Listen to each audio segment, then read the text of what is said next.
Kagoma or Chi and Kagoma? It's Kagoma, I think. Jairus Kagoma, okay. Kariboni. Kagoma, but also there is Professor Tobias. Tobias is, no, it's a different session. Yeah. Professor Jing?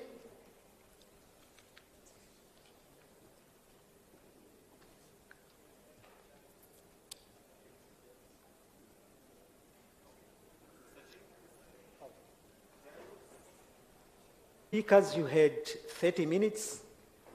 I will appreciate if you can use the maximum of 20 minutes. I know it's unfair, you prepared for 30 minutes, but that is the reality. Please, if you can squeeze yourself within 20 minutes, I will appreciate so much.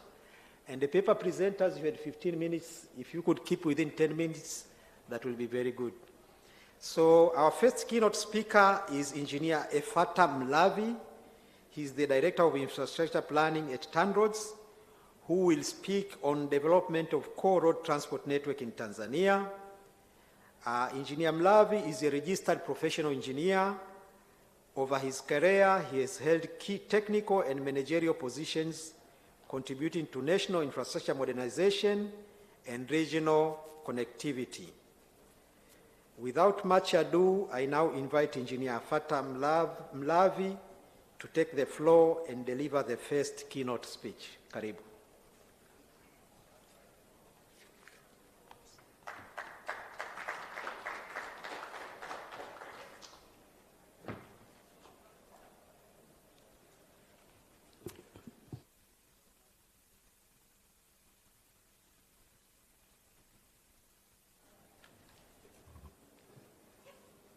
Thank you very much, Chair, for inviting me to take the floor for the presentation, and I feel delighted to be the first keynote speaker after the guest of honor.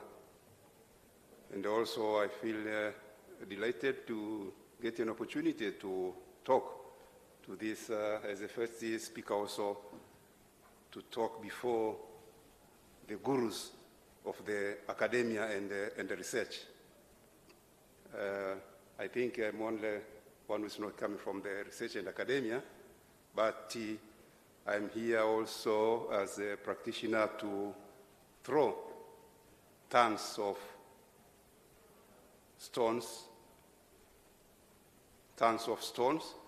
of the challenges that we are facing, so that the academia, researchers, and possibly investors, if they are here, then they may take one or two to see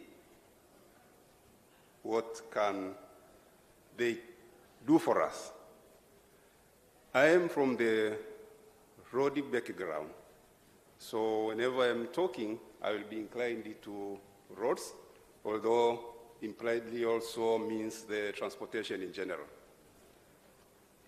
And to start with, actually, it's a good idea to remind ourselves of how important the roads are. Transport in general, they are extremely very important for any country development. But specifically when I incline to roads, they're actually also very important. And it's probably the oldest means of transport that everybody cannot escape. You can escape airports, you can escape rails, you can escape water, but you cannot escape roads. And for everybody who came here must have used the roads, even if you are coming from the next door. And in Tanzania, actually, roads carries about 90% of the passenger at the moment. Actually, 80% of the freight, and around 90% of the passenger. Probably, with the coming of the SGR, the trend may change, but at the moment, this is the situation.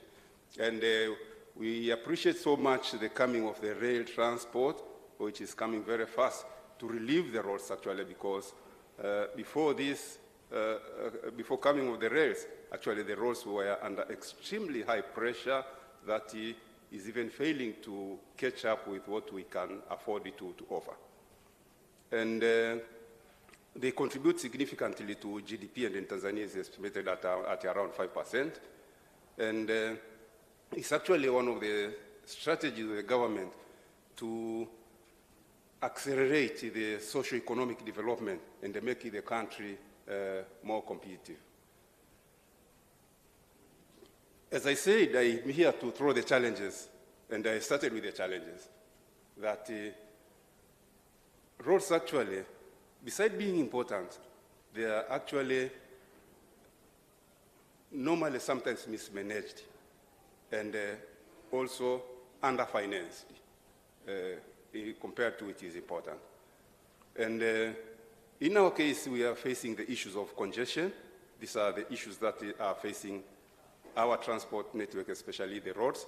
And we are also having the challenge of the diverse operators.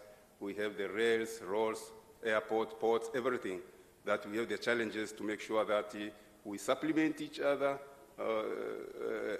so that we realize the meaningful impact of the transport.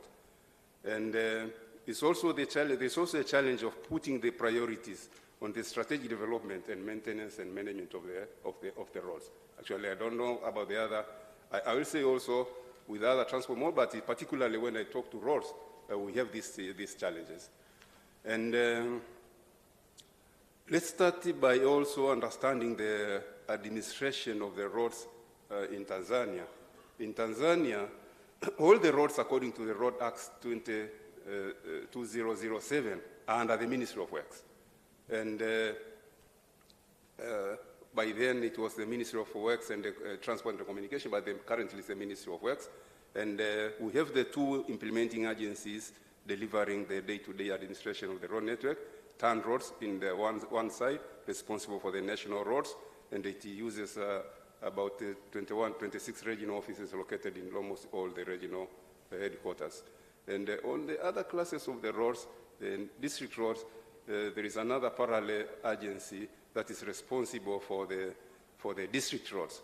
It is an agency under the President Office, and it's Tarura, responsible for the rural and urban road networks. And also it uses around 180-something councils located in all the councils countrywide.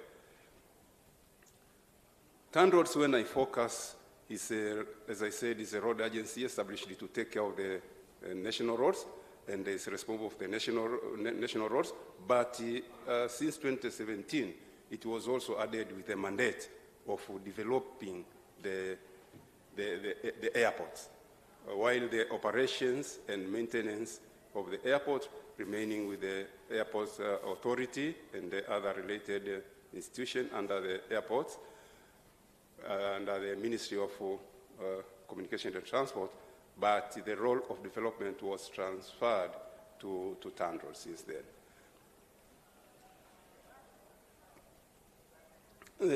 Currently, the portfolio of the road network under TANROADS is close to 37,000 kilometers, with the trunk roads around 12,000 kilometers, and the other roads around 24,000 kilometers. Besides having this transport network or roads network that crisscross all over the country to provide a transport solution, but the country have identified 9 transport corridors that are strategically located to serve, not only to serve the country better, but also to serve the neighboring country. With the strategic location of Tanzania, we at the road sector, we are not looking the roads as the network for Tanzania, but we are looking the roads as the network for Tanzania and the rest of the other neighboring countries. And it is playing actually a very significant part in the East Africa, Central Africa, and the SADC region at all. Our network is providing a very significant role in serving almost the entire region.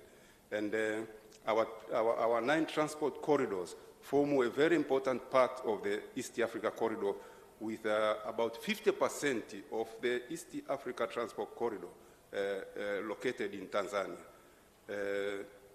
And is also playing a very vital role in saving the other landlocked countries within the Central Eastern and the Central Africa and the SADC region as a whole. In total, we are saving directly about 8 countries, and the other countries that we are saving directly is more than that.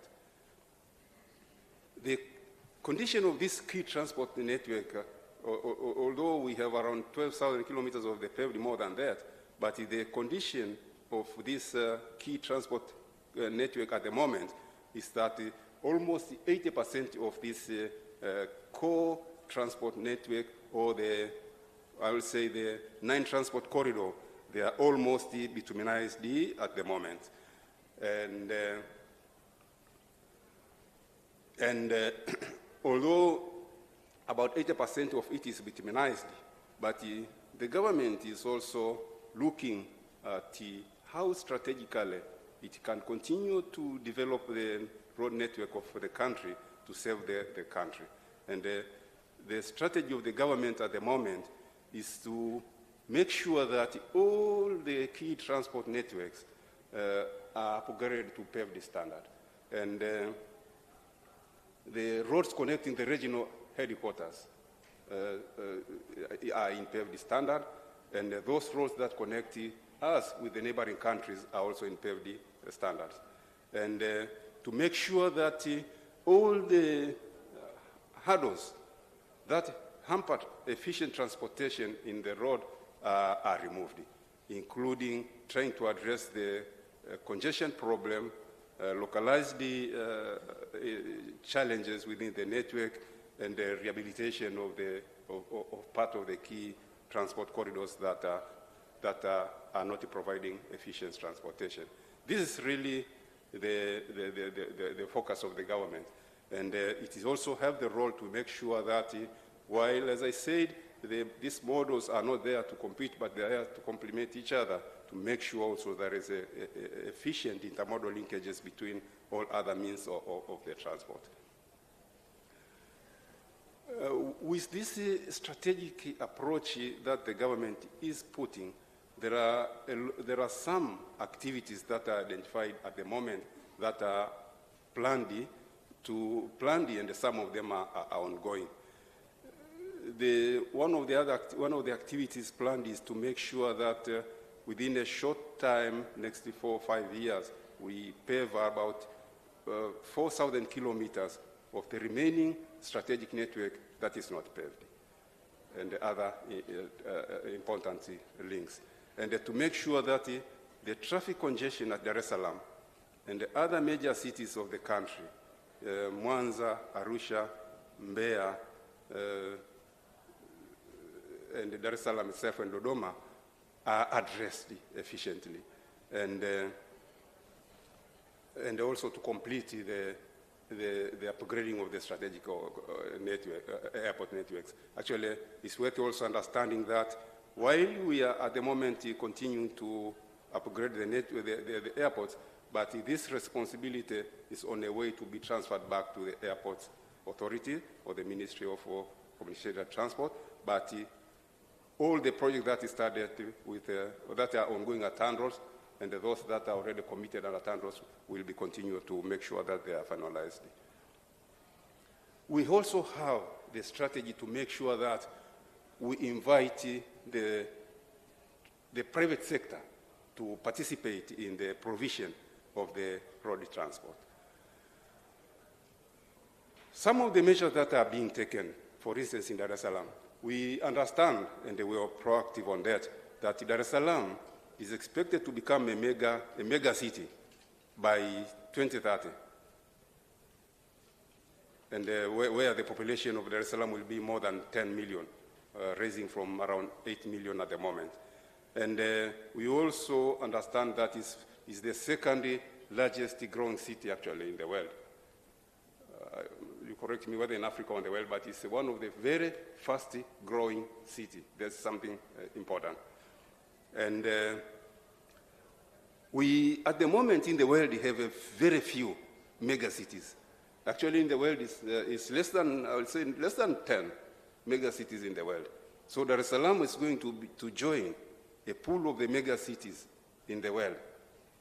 With this fast growth of the city, then it's our duty, all of us, we as practitioners, to be proactive, and as academia also to come in to start thinking what is going to be our chunk in addressing the transportation challenges that will be facing the city of Dar es Salaam in the next 5 years or so because of the fast growing population.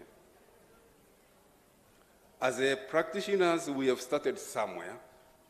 At the moment, there is a lot of undertakings that are planned in Dar es Salaam, but I've just put a sample of just a handful of a few initiatives that is going in Dar es Salaam to make sure that we catch up with the traffic growth demand that is going to boom over the next 5 years or so. We are cooperating with the Ministry of the Local Government to put up the BRT transport system in order to make sure that we improve mobility of the public transport and to try to discourage as much as possible people using their own vehicles on the transport, on the road network. By so doing, our aim is to relieve the pressure on the roads by using the public transport. This is actually the essence of the BRT. And at the moment, we have about 60 phases planned, and almost all of them are ongoing at the moment, which is going to construct about 130 something, more than 130 kilometers of the BRT network around the city. Parallel to that, we are also addressing the issues of congestion at the major junctions. And at the moment, we have identified 80 critical intersections where we need to put more emphasis in order to make sure that the transportation system become efficient, especially on these critical junctions. These are ongoing. These are just a few, but the other are widening of some roads, Kimara, Ubungo, Kimara, Mbezi, Kibao, whatever. These are responsive to these actions. The Sarenda Bridge, the Kigamboni Bridge, and the like kind of treatments that we are trying to be proactive to make sure that we address these challenges. We also have the issue of the decongestion of the Dodoma.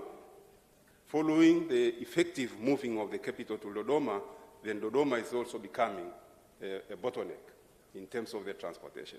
And it's worth knowing that while Dar es Salaam is the start point of these corridors that serve the country and the neighboring country, Dodoma is sitting at the middle of this corridor. So we are also proactive to make sure that while we are addressing the challenge at the start of these corridors that serve the country and the neighboring countries, we don't create another bottleneck at the middle of this corridor at Dodoma. We are becoming proactive on that, and at the moment there are a lot of programs going on in Dodoma, including the construction of the outer ring road, around 110 kilometers plus, and the contractors are ongoing, are on site, and the works is around 70% or so in totality to make sure that we address this. And also there is a inner ring road program in Dodoma, and there is also a program to upgrade the radial roads, all these 4 legs that are approaching Dodoma, because Dodoma is being approached by 4 legs from Arusha side, Dar es Salaam side, Iringa side, and Singida side, to make sure that we also rehabilitate this to DO carriageway standard with the provision of the overpasses and underpasses wherever appropriate, to make sure that we become proactive before it has also become a bottleneck for the transportation on this key transport corridor, while also understanding that the central corridor where Dodoma is located is playing a significant role in the country. We also have other measures being undertaken at Arusha. We have other measures being undertaken at Arusha, at Mwanza, and at Mbeya. We have various programs I don't want to mention, but there is widening of the Tengeru, Arusha, Kia roads, work have started, and the Arusha-Tengeru is completed, while Tengeru-Kia is under design. And in Mwanza, there is this popular Magufuli Bridge, one of the longest, I would say, in the East and I'm not sure whether it's East and Central Africa, but in East Africa, I'm sure it's the longest. That is also built for the purpose of make sure that we improve efficiency on this transport corridor. And there is Usagara, widening of Usagara Mwanza. I'm being notified by the chair that although I'm given, I was looking the watch every time, chair, you see, I was looking the watch, but I'm sorry that I was calculating from the half an hour, but the chair is telling me you have to calculate from the 20 minutes. So, while chair, you gave me a few minutes to conclude. We say also. Just try. If you need to continue. Okay. I go by the chair. I go by the chair. Oh, I'm sorry.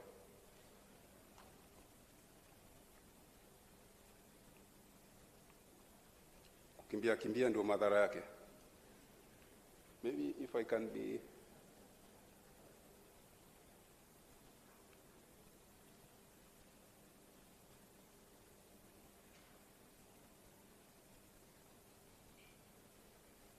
Any technical person to help us with navigation? Where the technical team?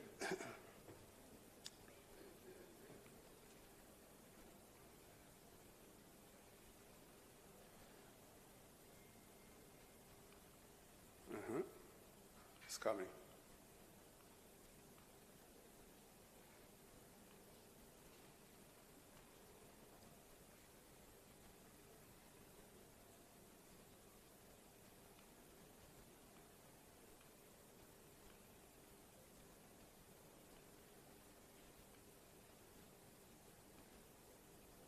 Chair, while we have a lot of other challenges that I mentioned, but financing is also one of the major challenges.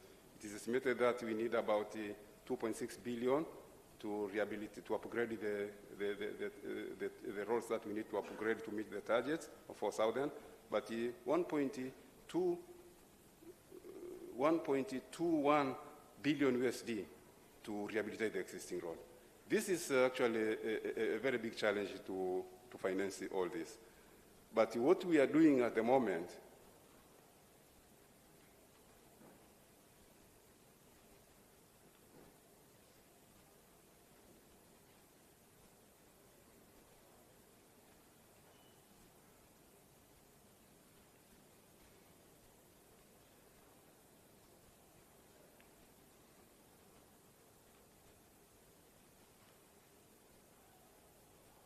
maybe someone can help you because it's not really it's not going the way we wish to go. Organizers, can we have somebody from the technical team to assist? Kurudi nyuma. Sawa, mmetupa kitendea kazi alafu hamjatufahamisha vizuri jinsi ya kutumia. Ametuonyesha tu gia ya mbele. Okay. Sasa tuko hapa kwa NIT ambao ni wataalamu wafundishaji, lakini sasa wanatuonyesha tu gia ya mbele, hawatuonyeshi gia ya reverse. Sasa mimi nilikuwa nabonyeza tu mbele. Iko kule. Sawa. So while the financing is a big challenge, we are trying to address this by inviting the innovation approach of financing, including the PPP. We have identified these several candidates, projects that are potential and due for the PPP as a way to address the financial challenges. And while we have the financial challenges, but we also have the challenge of the life of the road, damage of the life of the road, premature damage of the life of the road because of the overloading. One of the activities that we are doing is the overloading control. This is a very serious issue, and it's really one of the active activities and is also where we also invite investors, researchers, and academia to see how we can tackle this, because although we have about 77 weighing stations, most of them are the stationary station, fixed station. And sometimes, although we have a good spirit of make sure that we address the traffic, the road damage, but also in a way or another, it also sometimes causes the traffic congestion. One of the innovative solutions that we are thinking is a way in motion. This is also an area where the technology advancement can come in to try to see how we can. But also, recognizing the importance, recognizing the high cost of putting up the transport infrastructure and the competing needs and the scarcity of the funds, we are trying to also investigate on the possible new technologies. These new technologies are targeted at making sure that we reduce the life cycle of the road provision and maintenance. By so doing, then a small amount of money that we put, we are aiming that it should make an impact and reduce the road provision and maintenance costs. We have tried several technologies, innovation technology at the moment, and we started this by around since 1996 to date. Actually, we are still trying, because people come with their chemicals and they say that it can do that, but we have taken them and we have subjected them to laboratory testing. We also subjected them to field testing, and then we evaluated. Some of them that showed good performance, then we continued with them. But some of them that didn't show the good performance, then we are still continuing to monitor, actually, or rather some of them dropping it away, because some of them will come with a very good explanation that it does this, it does that, it does that, but that is sometimes theoretical. Most of them that we have applied, although they show the good performance in the first 6 months, but thereafter, then the performance is not really as theoretically being advocated. So we have some that we have tried, some have proved the sufficiency, and some have failed. This is also an area where innovation can come. And one of the successful technologies that we have applied at the moment is the asphalt technology, using the super performing asphalt, stone mastic, and dense graded super pave or super pave. This we have applied in some roads. And this is in response to the issues of the challenges of the traditional mixed design, where through the network we have been having a big challenge of the rutting and all that. But then with this super paved, which we applied in several roads, it proved to be quite promising, And we are actually embarking on wide-scale application, and we have already developed the guidelines, manuals, and all this to guide the application and adaptation of this technology, because we saw really it's making a good impact. We have other technologies being applied, but what we can say, Chair, I humbly conclude, institutions working together is of a paramount importance to realize the beneficial impacts of the transport network, and the integration of the transport infrastructure is of a paramount importance for economical and efficient transportation system. It is important for the stakeholders of the transportation to come together to address this huge demand. And finally, we say the technological innovation and the advancement is inevitable. We, as the practitioners, we are there ready to liaise and cooperate with the researchers and the academia for solutions to address our transportation challenges. Chair, I beg to conclude.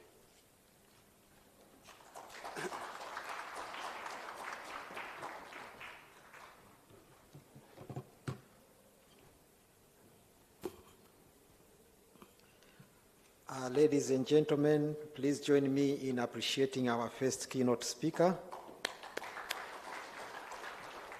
Thank you very much, Engineer Mlavi, for setting the stage so well. So let's keep the momentum going by moving from roads to railways. In transport, we always have many tracks, so moving from roads to railways is very common, but we are not going to go off track. So let me introduce to you Professor Guojing Jing from Beijing Jiatong University in China. Professor Jing has over 20 years in railway engineering, and in 2022, he is ranked among Elsevier's top 2% researchers in civil engineering. He has served as a consultant in many countries, including Mexico, Iran, Russia, and Tanzania. His keynote is titled Railway Infrastructure Development, Sustainability, and Associated Technologies. So let's hear from our second keynote speaker, Professor Jing. Please. Thank you. Jumbo. And from railway part, I will make it short and quick, like our railway, high-speed railway. And the topic is green and smart railway. And I try to use the main part for feasible and visible for Tanzania railway. This is my research. In fact, all the transportation infrastructure researchers know we are working for smart, like AI, machine learning railway, or the recycled materials, green railway. This is my research. I provide the research consultancy and also inspection services. We have like GPR, like drones, and even this dual rail inspector, only found in China and works very well because low cost and fast speed. Okay, this China railway developing amazing. 20 years, in 25 years, we built 100,000 of railway, and half them is high-speed railway. So it's crazy. We are crazy in construction and also research. And we also offered all kinds of railway research, education training and diploma. For example, more than 50 years ago, we offered railway training for Tanzania and the Zambia railway engineers, 200. 50 years ago, in last century, early 70s. And currently, in fact, there are 40 engineers from TRC. I just finished the lecturing to them 3 days ago. So this is all kinds of railway-related like training, and this part is from TRC, so right to left, and also offering the training for Uganda, Kenya, and all kinds of railway training. We have all the advanced like VR training system and assisted for the young talent to quickly understand the railway. And now we come to my research, like the green and smart railway, mostly sleeper. And I have been working on ballast track for more than 20 years, and for the last 10 years, we are working on sleepers.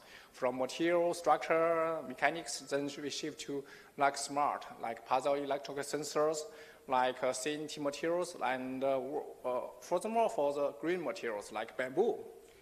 First part is the sleeper. Sleeper is an important part of the railway, and each kilometer at least 1,670 sleepers for each kilometer, and for double track, it will be 4 times, okay? And all kinds of materials developed in the world. For them, traditionally, it's concrete sleepers, and the problem is high stiffness and high carbon emission. And also, for example, Tanzania use Central Railway product use the steel sleepers, but it's also cost a lot. This is a problem of the timber sleepers. 80% of the timber sleepers used in United States railway system, but because they have abundant and available for timber sleepers. But for China, only maybe less than 1% in China. And the next one is concrete sleepers. China produces the most, cheapest sleepers, concrete sleepers in the world. And each year we export more than 2 million concrete sleepers in the world. And it's only less than $30 US. But when we export to developing or developed countries, more than 90 US dollars, because we have cheapest system, concrete, as well as the forms, as well formed. The next one is steel sleepers. China is the #1 in the world for steel sleeper production. Easy for production and transportation. That's why we export to Tanzania, Kenya, and even South America. And we are working to increase the speed limit. For example, it can run more than 160 kilometers per hour, in fact. And this is the advantage. And for example, this is also disadvantage of the sleepers, like the oscillation, like the track circuit, and also the low interlock between the ballasts, because of the geometry and the material is not smooth, generally speaking. And this is our patent to add the pad, sleeper elasticity pad, and also to add the ribs to increase the stability, so we can provide more lateral resistance, so the train can run safely and higher speed. Now this is how to say it. Next page. I didn't know. Okay. Next page. Okay. Maybe something stock. Okay. Now, in the world, as I mentioned to you, the world is pay high attention to the carbon emission, and all the world try to keep the green and sustainable railway system. So this is a challenge, especially for Africa. Africa is the railway for the future. And for example, the first one is recycled plastic, the rubbish. We turn the rubbish into the sleeper. This is amazing. In China, in the world, there are more than 20 factories produce the recycled plastic or rubber into sleepers. It works very well. It lasts more than like 40 years, even 50 years. And it costs the same cost like in Africa, $100 US can make one, and it works like a timber, but stronger and can provide a more duration of service, 4 times at least. And this we have technology in China. We are working. We export to like Australia. And this is recycled plastic. In Tanzania, I noticed there are lots of the recycled plastic just distributed everywhere. So you can collect it and use extruder. The extruder machine can make the sleeper very quick. So I think this is very good chance for the researchers and companies to make it local. It's not high tech, okay? But it is a very green recycled materials for the future railway to replace the timber and even concrete sleepers. This all kinds of the sleepers use different recycled plastic and rubber, and sometimes we can put the steel bars or FRP bars to reinforce it, like kind of concrete. Okay.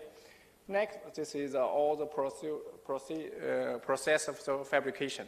In China, we have factories used for the tram system, urban transit, the metro, and also export. We have patent. Work with industries. Next, we also make research to reinforce the anchorability, lateral resistance, and also increase the bearing capacity for heavier loads, for higher speed, to increase the reliability and the resistance. Next one is much more amazing. I have the patent, and this is the bamboo sleepers. Tanzania, in fact, you have rich resources in bamboo. This is very known in the world. But most of your bamboo is less processed by industry and technology. Bamboo sleepers last longer, like at least 2 or 3 times than the timber sleepers. The bamboo sleeper, after simple processing with a compressor, with glue, it can be turned into a very strong sleeper.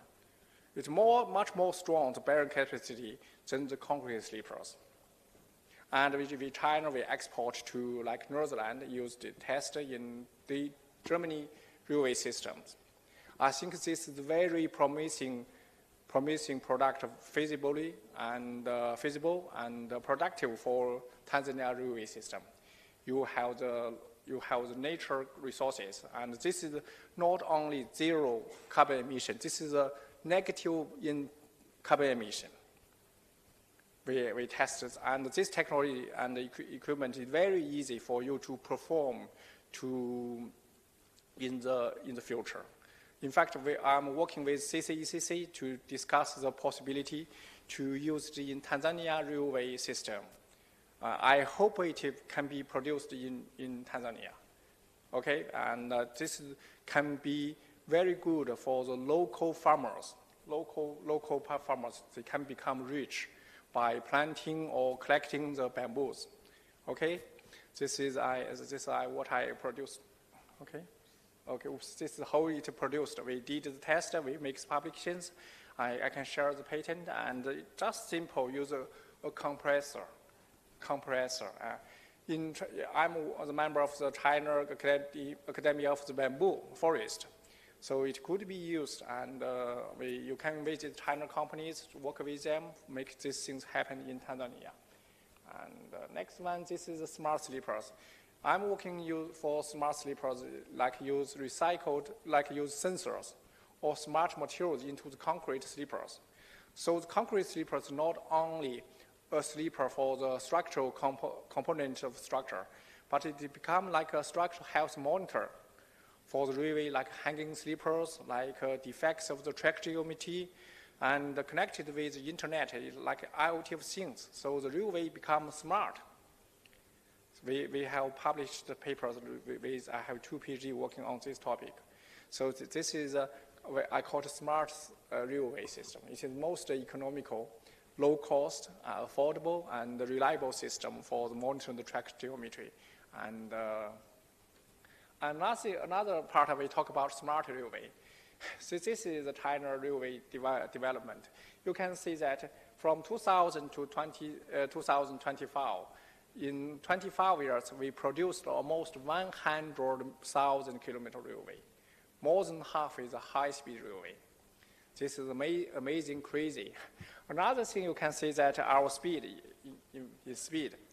In now, China, we have more than 6,000 kilometer railway running at a speed of 350 kilometer per hour. We are working for the 400 kilometer railway.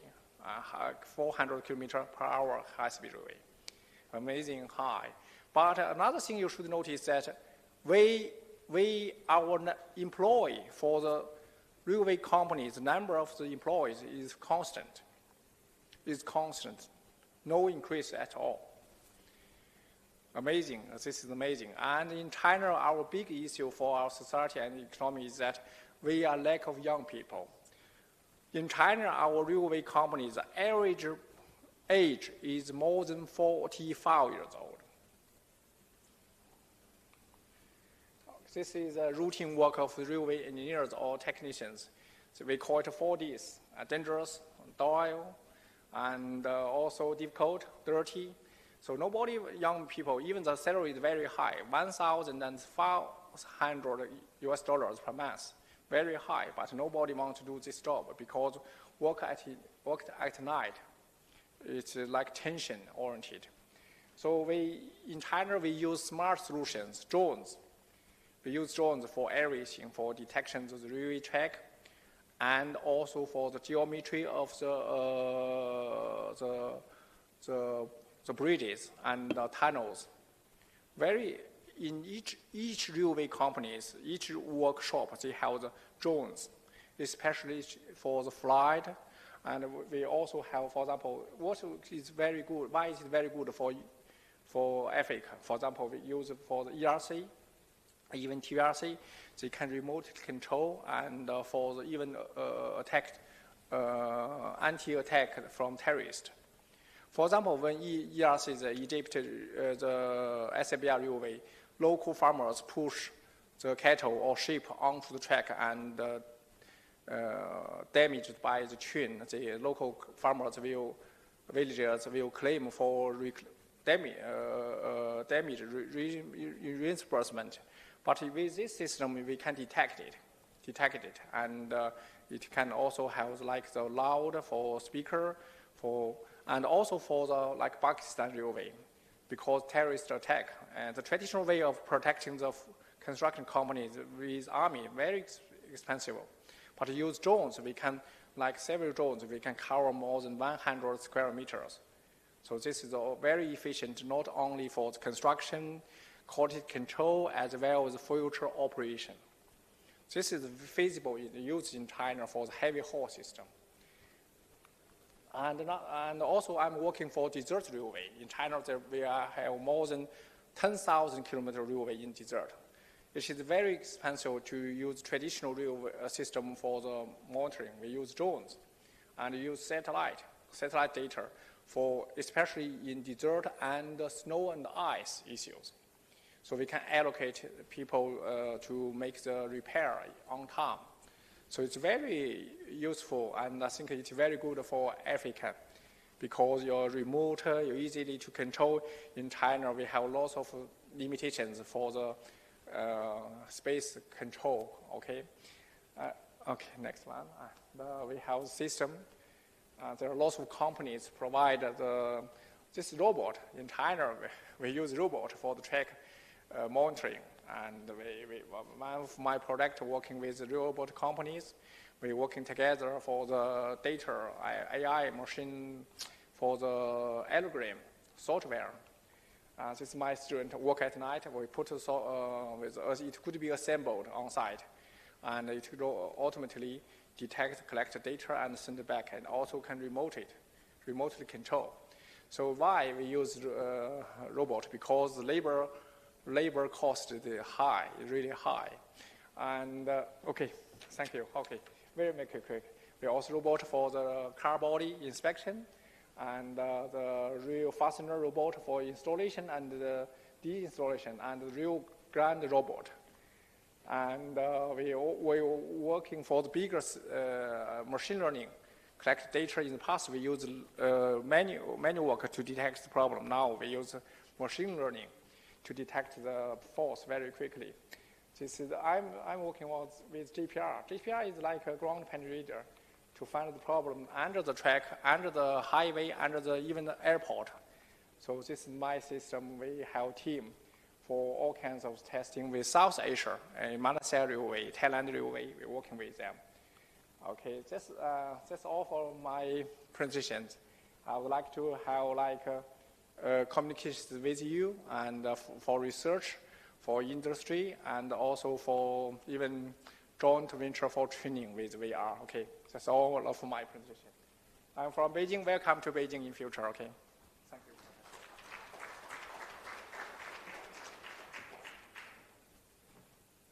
Thank you very much, Professor Jean, for keeping within time.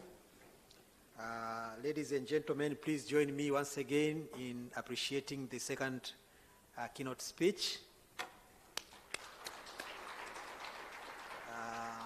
Thank you very much, Professor Jean, for that excellent presentation. I forgot, I was informed to inform you that on each table they placed this GPR. You are supposed to Q code, sorry.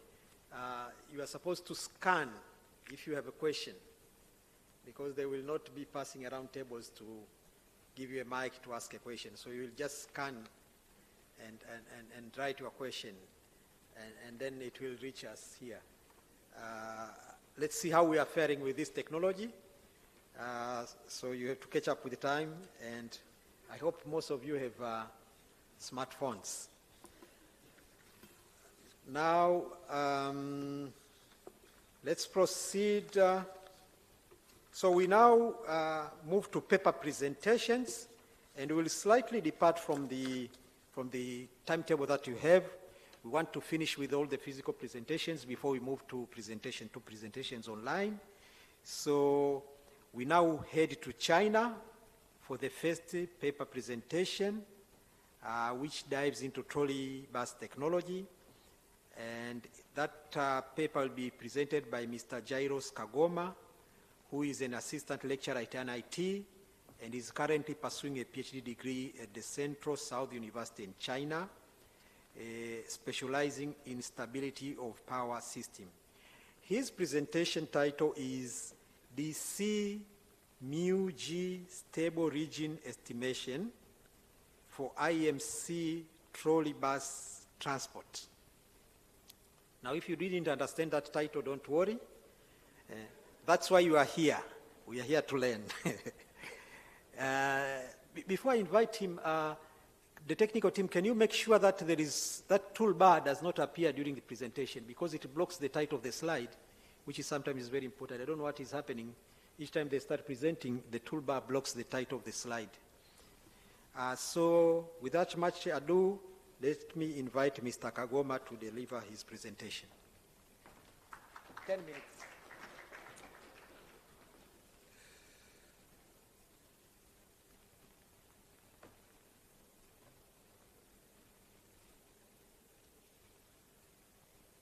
Okay, thank you very much.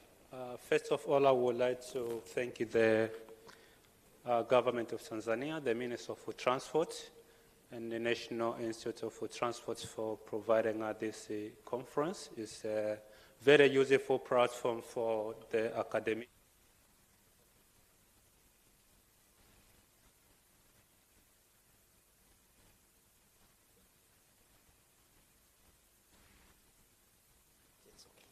It's okay? Okay. Yes, for experts to come together and to discuss ideas relating to the development of the transport sector. My name is Jairos Kagoma. I'm a PhD student at the Central South University, Hunan, in China, and also I'm assistant lecturer at the National Institute for Transport. I'm going to share with you my study, which is titled as DC, that mu G is microgrid. So I tried to write in the PPT in a long form so that everyone can understand what that means. IMC is the in-motion charging trolley bus system.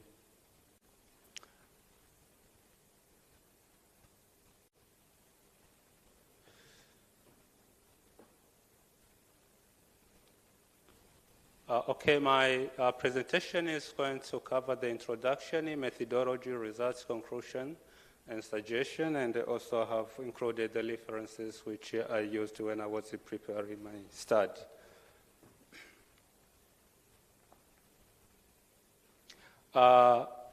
We have the internal combustion engine-based public transport buses, which we all familiar. We have them, for example, the Dar es Salaam Rapid Transit buses, which we use them, those who live in Kimala to Posta, and there are new projects which are going on. These are the commonly used urban public transports. There are a lot of challenges which are accompanied with these internal combustion engine buses, including the greenhouse gas emission, which is a very big problem. And we are the transport expertise. We have to go on doing deep research to find out the best solution regarding to the carbon emission for the environmental protection.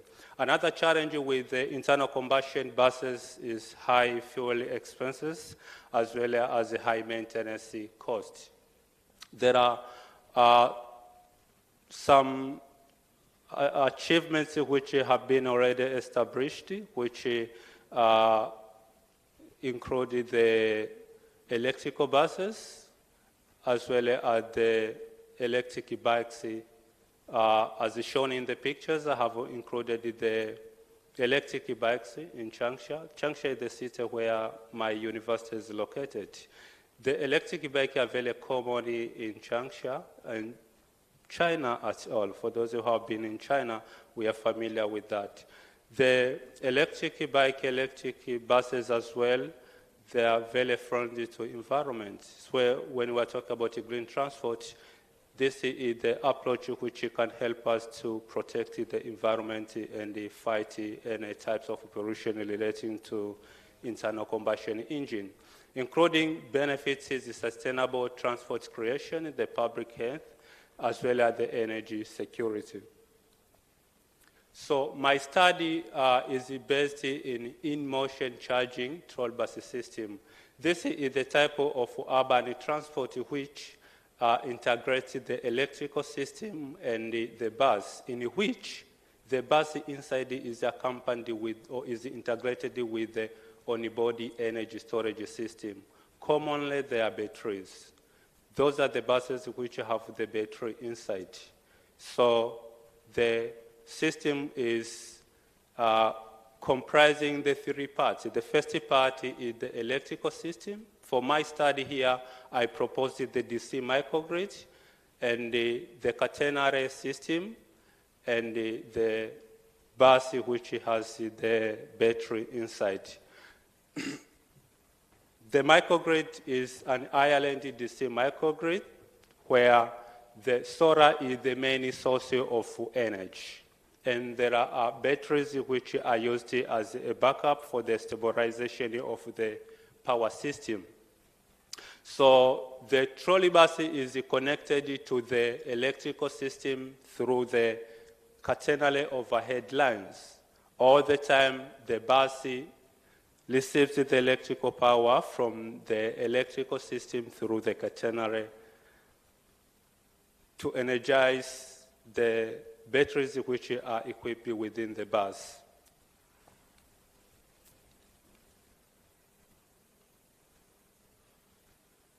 So the research problem of my study was a power system instability, which is due to the imbalances in power source supply and the load demand. In case the total power of the distributed generators, which are the PV arrays, and the load, if the summation of the power from the PV and the battery energy storage system is less than the power of the load, then the system is unstable. So the study was looking how to stabilize the system, how to balance the load with the supply. Another challenge is the nonlinearity behavior of the DC microgrid converters. As shown in the diagram, if the DC converters are connected within the electrical system, naturally there are some nonlinearity behavior of the components within the converters. And this one, it contributes to the complexity of the system. So the objective of the study was to maintain the DC microgrid stable throughout the time by characterizing the estimated region for the safe connection of the buses, as well as providing flexibility in variation of the buses within the safe range. So the study proposed an invariant set method for the DC microgrid stable region estimation to make sure that the power system is to operate in a stable state throughout the time.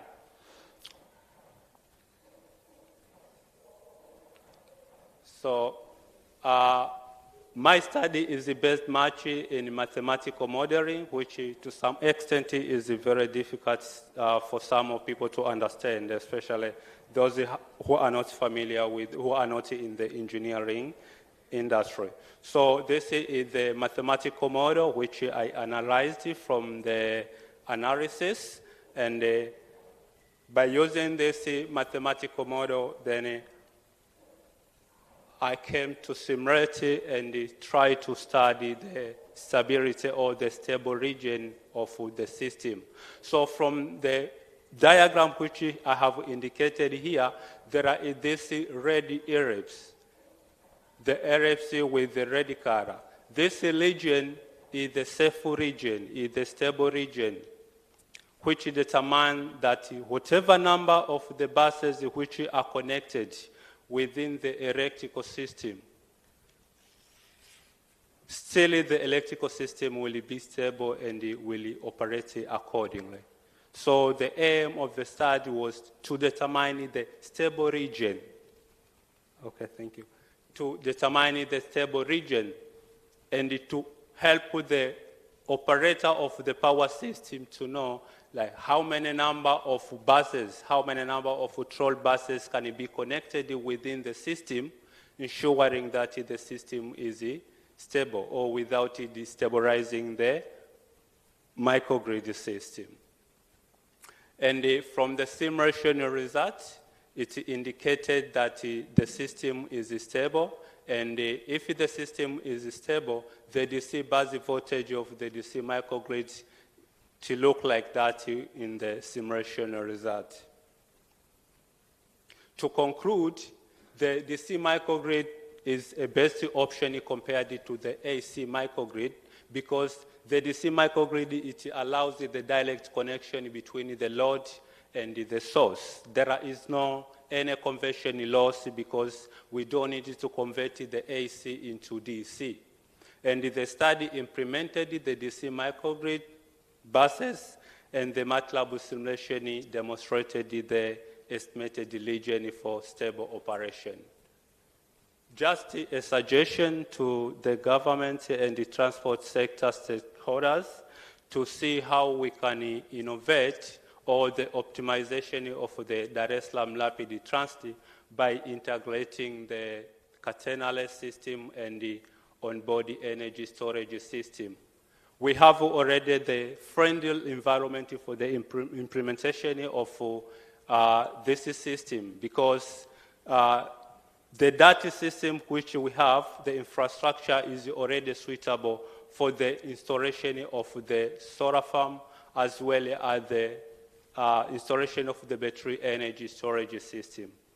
Likewise, in Tanzania, we have an abundant annual solar irradiance, which is suitable for the generation of a high amount of electricity. Alternatively, if it is not an island DC microgrid, we can also opt for the grid-connected DC microgrid. In Tanzania, already we have one excess electrical generation capacity, where right now we are talking about almost 4 gigawatt generation. And the consumption is less than 2 gigawatts, so still we have an excess of 2 gigawatts, where we can take a fraction of 2 gigawatts and use it for urban transport. So the Tanzania people that are here, also other stakeholders are here, you can check it and see if it is possible to improve for green transport and the economic growth of our country. Yeah, thank you very much.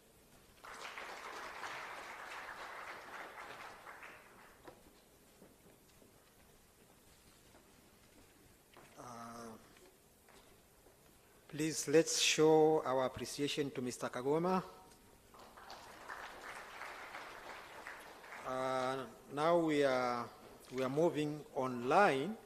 So while I introduce the next presenter, could the team start connecting us to the next presenter from Norway? I hope you are prepared.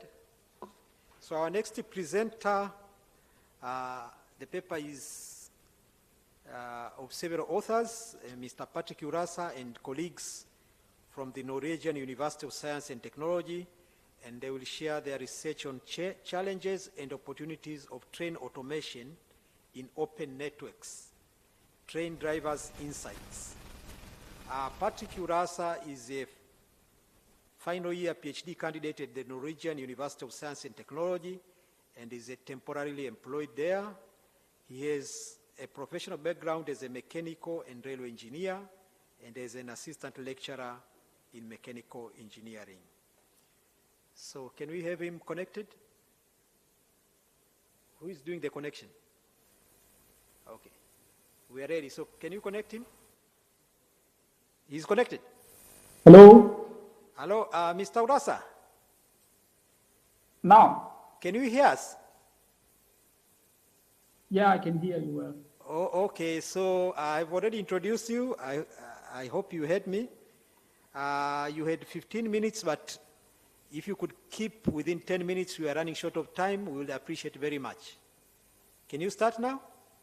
Thank you. Thank you so much. I will try my level best. Okay. I guess hope I'm audible enough and my PPT is online there. If that's all right.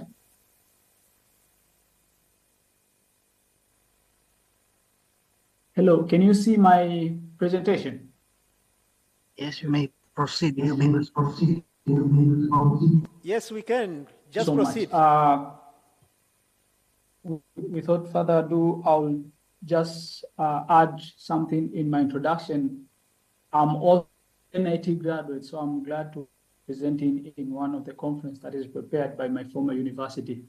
So the title of my presentation is Challenges and Opportunity of Driving Automation in Open Network, Insight from Train Drivers.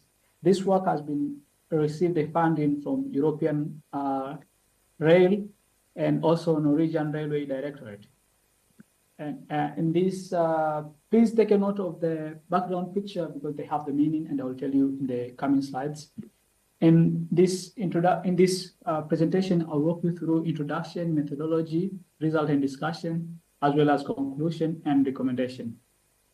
To start with an introduction, automation in urban rail transport is well established, and we have full autonomous train operating in various cities. And the reason is because the urban transport is somehow closed. They have full fence all over, or sometimes they have grade separation. There's no interaction with this other mode of transport. Similar efforts are being made to introduce this kind of technology in open network, as well as and there's various ongoing projects. As I've said, take a note of the previous picture on the background. That's the picture of open network that I'm talking about. So in open network, train driving involves navigating through complex, unpredictable, and very dynamic environment. And the train driver are mostly in charge of navigating through this environment.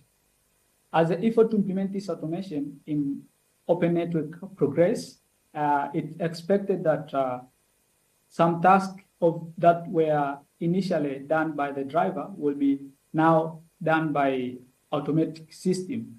And this will cause some concern from those people who will be affected directly or indirectly by this automation.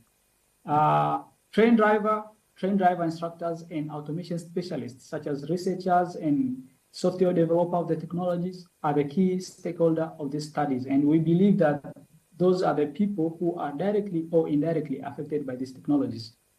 So the aim of this study is to explore the challenges and opportunity of automation in an open network.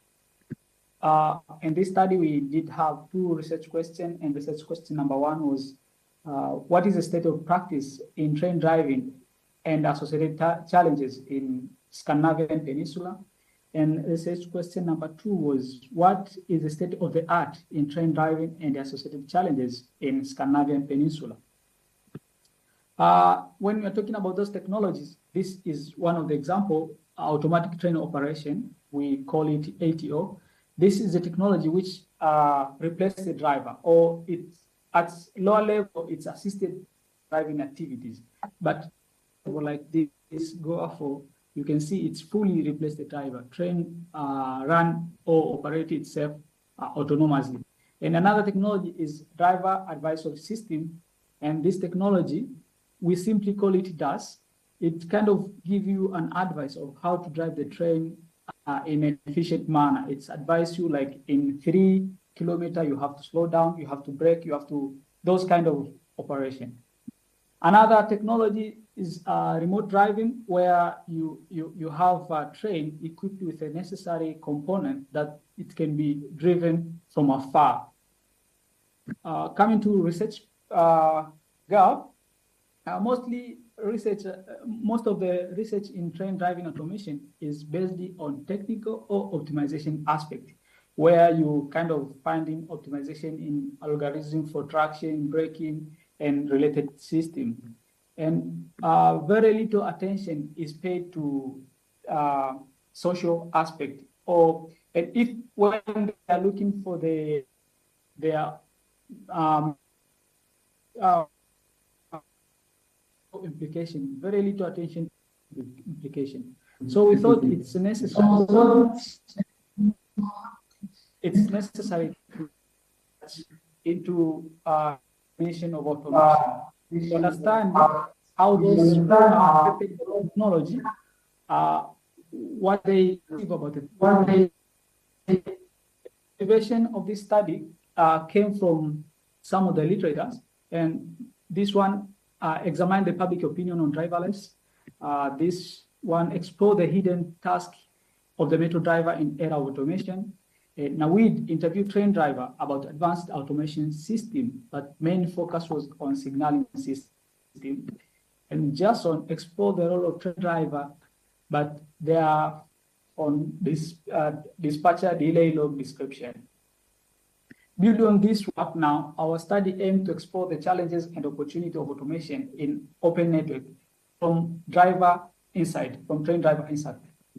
Because of time, I'll just skip this methodology. We employed interview where we had several phases. Yep. Okay, result and discussion. Basically here we answer our research question, and research question number one was what is the state of practice in train driving in Scandinavian Peninsula, and state of practice in train driving is that train driver driving the train. And another state of practice is that train driver driving the train with dust. Is kind of having a general overview of traffic flow. And research question number two is what is the state of the art is automatic train operation, where the research is ongoing now and some of the field tests. And another state of the art technology is remote driving. Now coming into challenges with the state of practice, and I will just say these challenges of state of practice are somewhat strengths of state of art, and this vice versa is true. So challenges with state of practice is that according to the interview, mostly train driver, they are very stressed when they have a delay. It doesn't matter this delay is caused by them or infrastructure failure or anything, but they are very stressed when it comes to the delay. Another thing is a driver mental state, and this is because of in case the train driver is approaching the level crossing, and then there's a signal that he has to see if it gives him the clearance that the status of level crossing is clear. But for some reason, they might overlook.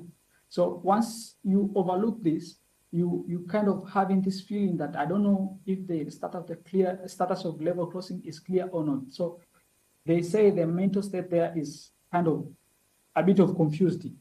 Another challenge is platform design. In open network, platform design varies a lot. We have longer platforms, sometimes we have shorter. And imagine this scenario, the train driver is driving the train, longer train than a platform, and you're not allowed to open the door, because if you open the door that they're not in a platform, passengers will jump off the track, which will cause serious safety risk. So this also causes some challenges to train driver. And again, here, to open the door, sometimes some other platform, you're supposed to open the door in right side or left side. So this kind of confused them. Another challenge here is monotony nature of the job and also irregular working hours. And what we anticipated to be challenges in state of the art is passing the signal at dangers. This is authority to pass a signal at dangers. So this authority is when there's a fault at infrastructure, then you are not allowed to pass.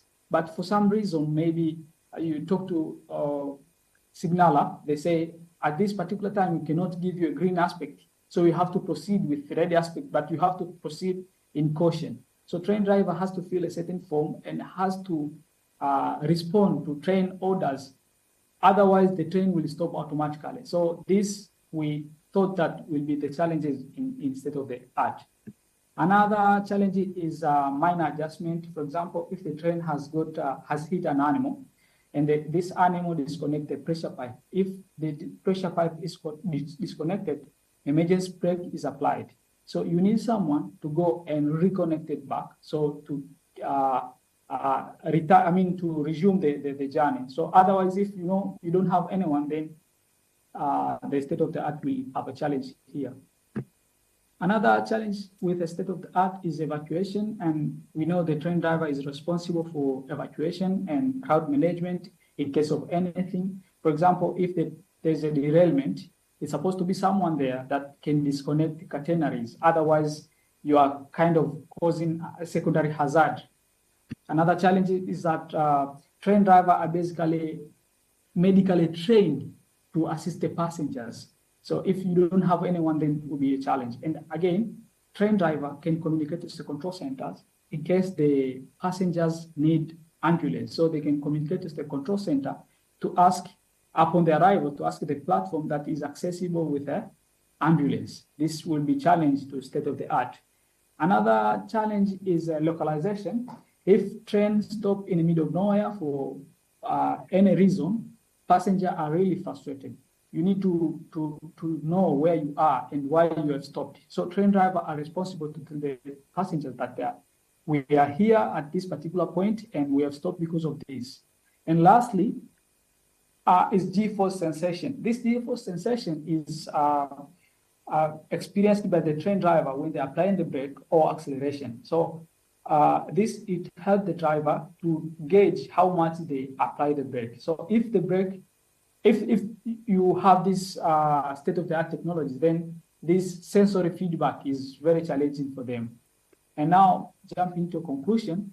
So current state of practice in train driving is Scandinavian Peninsula largely relied on train drivers with or without DAS, and train driver perform many unwritten tasks such as locating essential equipment, provide first aid to passengers, on-the-spot reporting of the infrastructure failures, pre-trip inspection or post-trip inspection, and also thus provide awareness of arrival times and serve as supporting tools for the new drivers.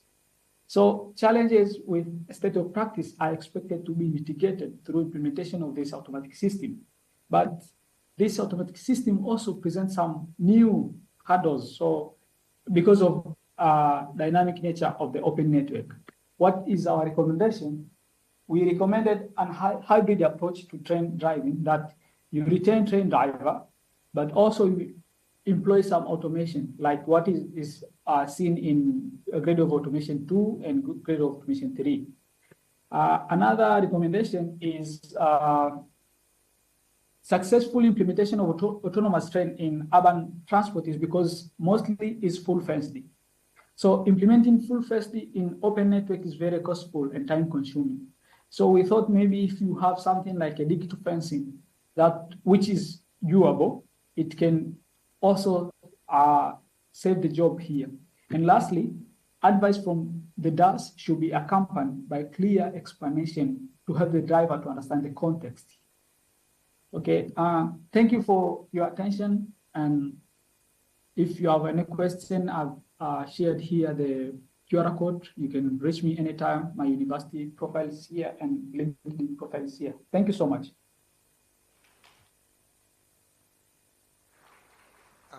Thank you, Mr. Urasa, and to our colleagues from Norway for those fascinating insights.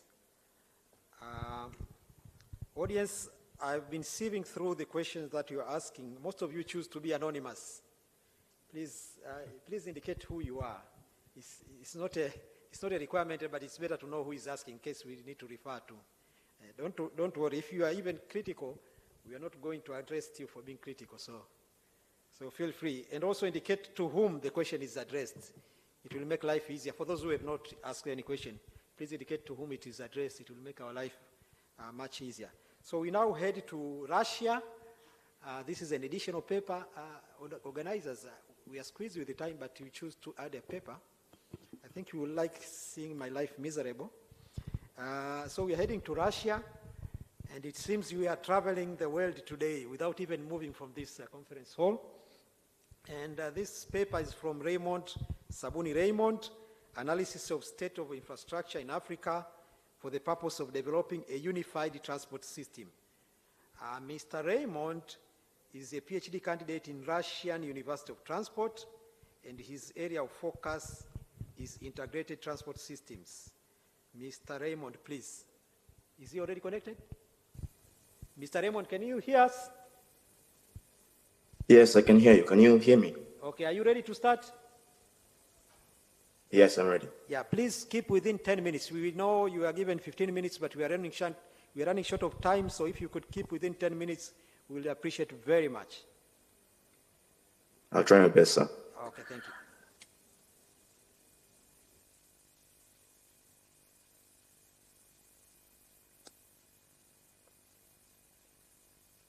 I hope you can see the presentation. My name is Sabuni Raymond, former student of Dar es Salaam Maritime Institute and Aswan State Technical University. I'm working on a dissertation under the title of the development of infrastructural support for transport logistics in Africa, with the end product of creating a transport model involving all 4 different modes of transportation, with the aim of creating a single transport system where all the modes of transport work together to meet the logistical needs of the continent. But for this to be possible, there was a need to analyze the existing transport infrastructure so as to figure out the loopholes of the existing transport infrastructure, which I did and plan to share the results in this conference. The title of the presentation is the analysis of the state of transport infrastructure in Africa with the aim of developing a single transport system. The object of the research is the African transport infrastructure, and the subject is the state and functionality of the African transport infrastructure. Similar projects include the Trans-African Highway, which is a series of transnational highway in Africa aiming to integrate the continent through improved road connectivity. The difference to my dissertation is that the Trans-African Highway network only includes 1 mode of transportation, namely the road transport, while the transport mode that I'm working on takes into account all 4 modes of transportation. Second is the Trans-African Highway network aimed at connecting major cities, while the transport model that I'm working on will take into account rural areas which are rich in natural resources, large-scale farming areas, and areas which are rich in productivity. According to the global economy, the average on a scale of from 1 to 7 in terms of road condition for 2024, based on 141 countries, was 4.07 points. The highest value was Singapore, and the lowest was Chad. From the graph, you can see that only 9 African countries have exceeded the mean, which is 4.07. These are Namibia, Egypt, Rwanda, Mauritius, Morocco, South Africa, Kenya, Senegal, and Tanzania. Also, I took the liberty of choosing 3 of the busiest African corridors in which its road network was analyzed in terms of their network connectivity index and their rural access index. These are the Dakar-Lagos corridor, the Northern corridor in East Africa, and the North-South corridor in South Africa. The North corridor in East Africa, it's a 2,500 kilometer corridor with 5 keynote cities, which are Mombasa, Nairobi, Kampala, Kigali, and Juba, with 4 road segments. The connectivity, network connectivity index showed that it's a vulnerable network, and the rural access index was 45%, which shows rural access gaps, especially in South Sudan, which can be seen from the characteristics of the network, where in a distance of 830 kilometers from Kigali to Juba, only 6% of its roads are paved. The second corridor is the North-South corridor in Southern Africa, which consists of 2,800 kilometer corridor. The connectivity also showed that it's a vulnerable network, and the rural access index showed that it had a 50%, which is better than the African average, but gaps remains in Zambia and Zimbabwe. The last corridor that I examined was the Dakar and the Lagos corridor, which is a 4,000-kilometer corridor, the largest corridor of them three, with 5 key nodes in the city of Dakar, Bamako, Niamey, Abuja, and Lagos, and having 4 road segments connecting them. The connectivity was showed that it was a fragile and linear network, needed more links, and the rural access index was 40%, which shows that the rural access there's a rural access gap. The railway transport infrastructure. These 2 maps shows that the railway line infrastructure network, which was built during colonialism in the early 20th century, and the other map shows the railway lines which are used in the Africa at the current time. From these 2 maps, it's visibly clear that that very low effort has been put to further the connection among African countries, instead of laying towards the coast direction, which furthers the European imperialist agenda of further exploiting the African natural resources. These railways lines under this railway pattern was built specifically to exploit the African resources and further the imperialistic needs of the colonial masters. It will be quite improbable for Africa to develop logistically using the same pattern due to the fact that they weren't built for that cause. Unlike other continents like Northern America, East Asia, Eastern and Western Europe, Africa is the only continent which has 6 different railway gauges. And the reason behind this is colonialism. Africa was divided amongst European imperialist nations, and each building a railway to suit their own standards, often prioritizing resources extraction over regional connectivity. This later tends to directly affect logistical activities in the current day due to the disruptions of the cross-border efficiency. The average for 2024 based on 101 countries was 3.61 points. The highest value was in Japan and the lowest value in Albania. They indicate only 8 African countries are above the world average. And those are Mozambique, Gabon, Kenya, Morocco, Algeria, Egypt, Botswana, Namibia, Tanzania, and Tunisia. Nevertheless, although the railway transport in Africa is declining in popularity, in the 21st century, African governments made policies and formulated strategies to revamp the railway transport. In 2008, only 47 railway lines were operating in 32 countries in Africa, but at the end of 2024, there are 51 railway lines which are operating in 36 African countries. African ports are also a junction for the exportation of African natural resources and commodities and importation of manufactured goods. Although Africa's trade volume is considerably low when compared with that of other continents, the ports are considered to be an integral in African's trade dynamic.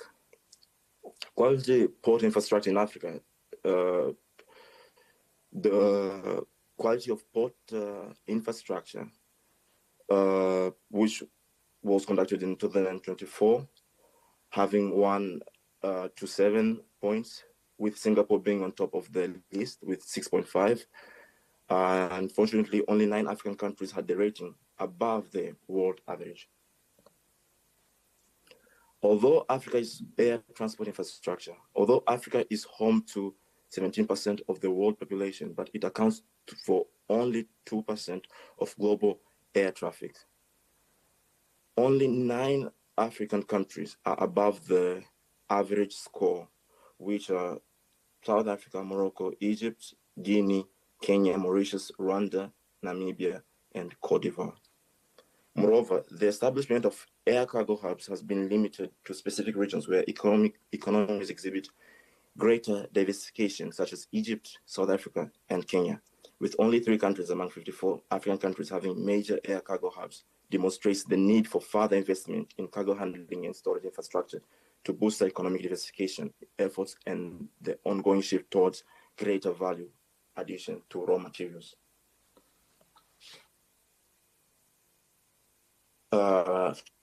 Recommendations. 21st century Africa has never fallen short of policies, short-term ones and long-term ones. The transport sector hasn't been behind in that regard. There are multiple policies but the most recent one being the African Transportation Policy of 2025, which has discussed a lot of important aspects in regards of creating a sustainable, integrated, and efficient transportation system, which includes developing a multimodal transport system that integrates various modes of transport. But the major hurdle that stands between the current state of Africa transport infrastructure and the envisioned policy goals is the systematic and practical implementation of the transport policies. This includes the funding and financing of the project and the technological and institutional capacity to manage them. Africa shouldn't only depend on the Western countries for funding and financing the transport projects, since the West only finances projects which are beneficial to them. As we will see in the next slide, where I'll be winding up by giving the audience a glimpse about the EU strategic corridors. The Africa Development Bank has gone through miles to help revive the African transport infrastructure, but more has to be done by the African policymakers in the collection and allocation of funds, and strict laws should be implemented against the misuse of funds. The concept of the EU-Africa Strategic Corridor. This strategic corridor were developed by European Commission, where they have constructed corridors while concentrating with places which were rich with African natural resources, connecting these places with maritime ports with the aim of ensuring a constant supply of the African natural resources to European industries. But according to the European Commission, and the EU-Africa strategic corridors are just intended as a means to support the strengthening and creation of value chains and territorial organization, embracing both rural and urban areas. But as we can see from the table, the corridors just pass through the areas which have a good number of mineral properties. By concluding, I can say that a large percent of African infrastructures and the manner of the pattern and their layout was built and designed by the colonial powers. It will be impossible for Africa to develop while using the same transport models, where the layout transport infrastructure pattern connect the rich resource areas to the outside world, limiting intercontinental trade between African countries, but thus making the continent to be more dependent on the Western and Eastern world. Thanks for listening.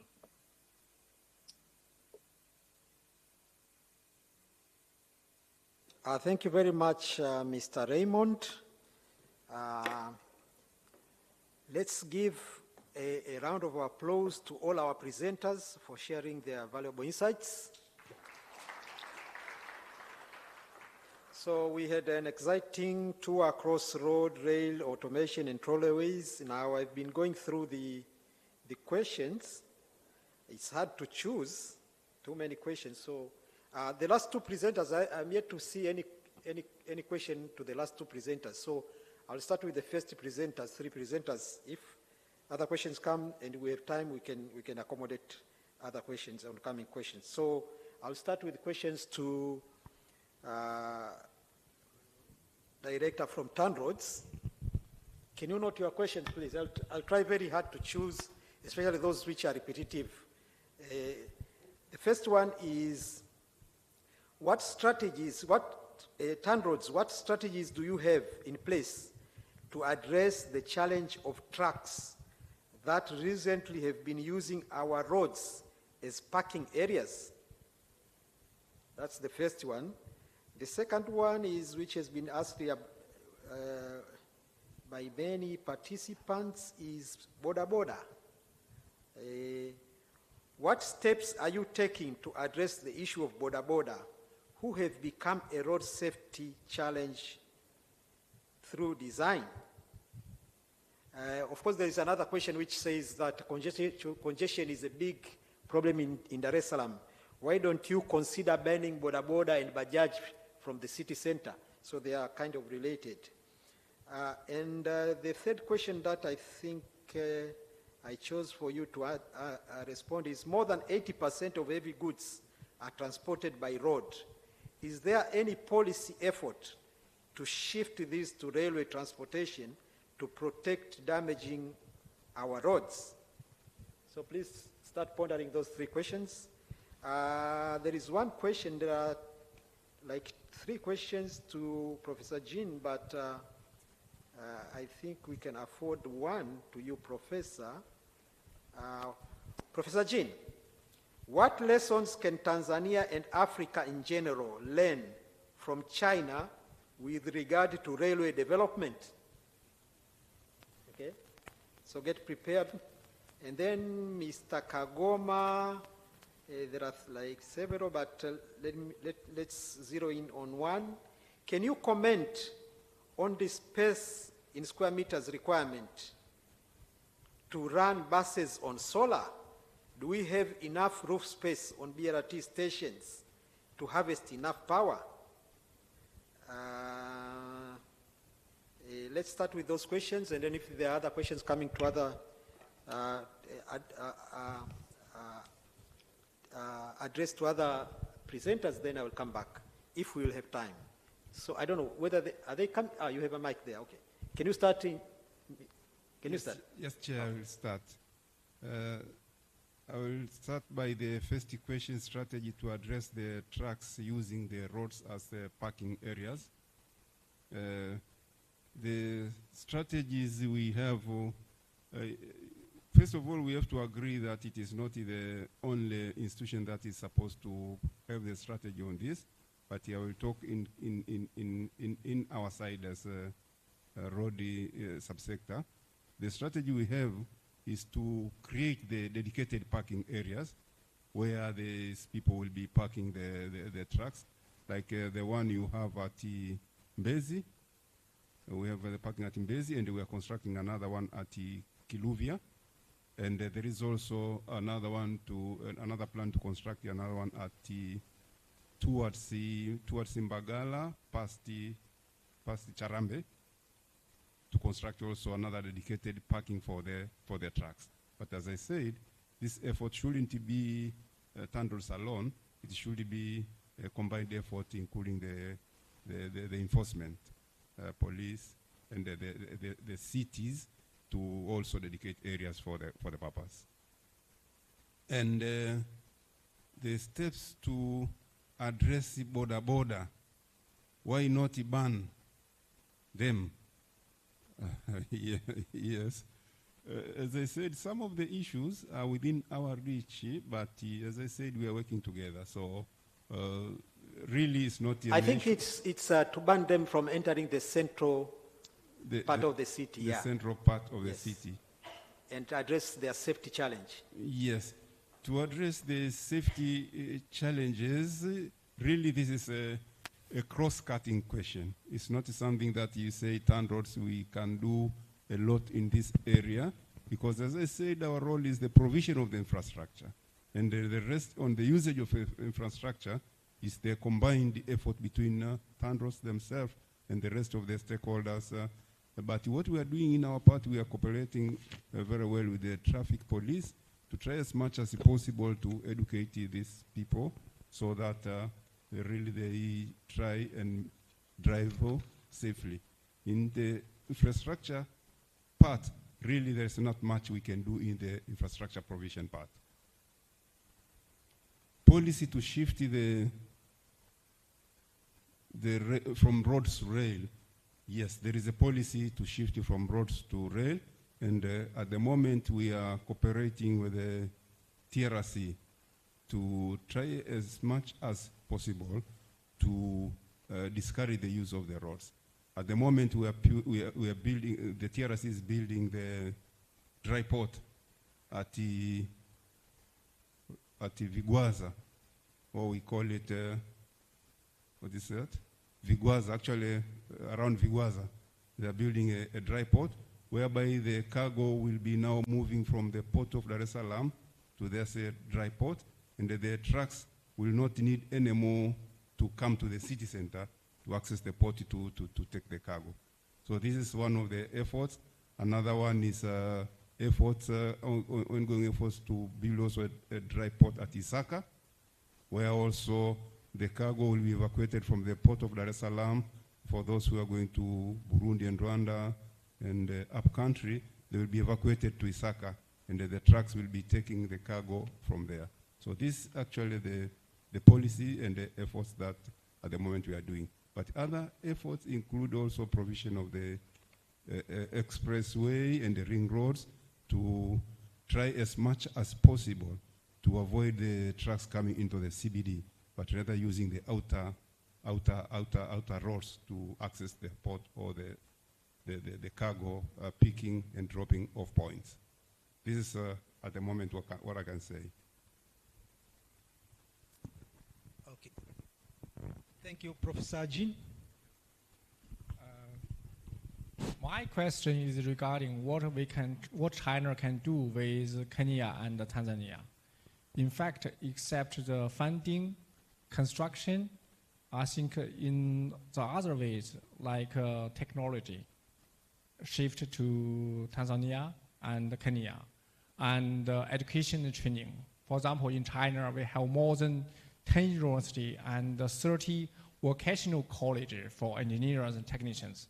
But it is a pity that in Kenya and Tanzania, there's no railway or civil engineering related vocational college or technician school.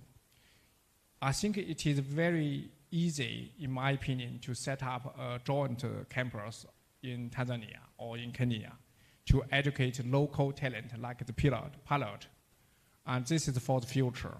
So the education and training with local partners, this is a benefit for your country's future. And the next one is for industry. The railway is dedicated for the logistics and transportation for local conveniability. But the truth is for the root of the development of the industry.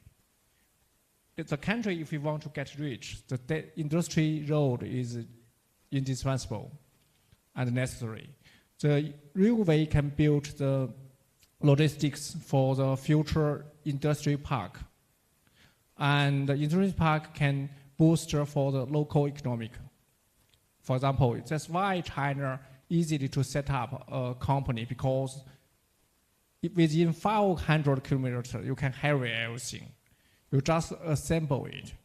So the railway for the future can help the China to boost for the future local economic for Africa. You know, the China is facing sanctions, tariff, and stability for the future. But Africa, you have the priority for exportation.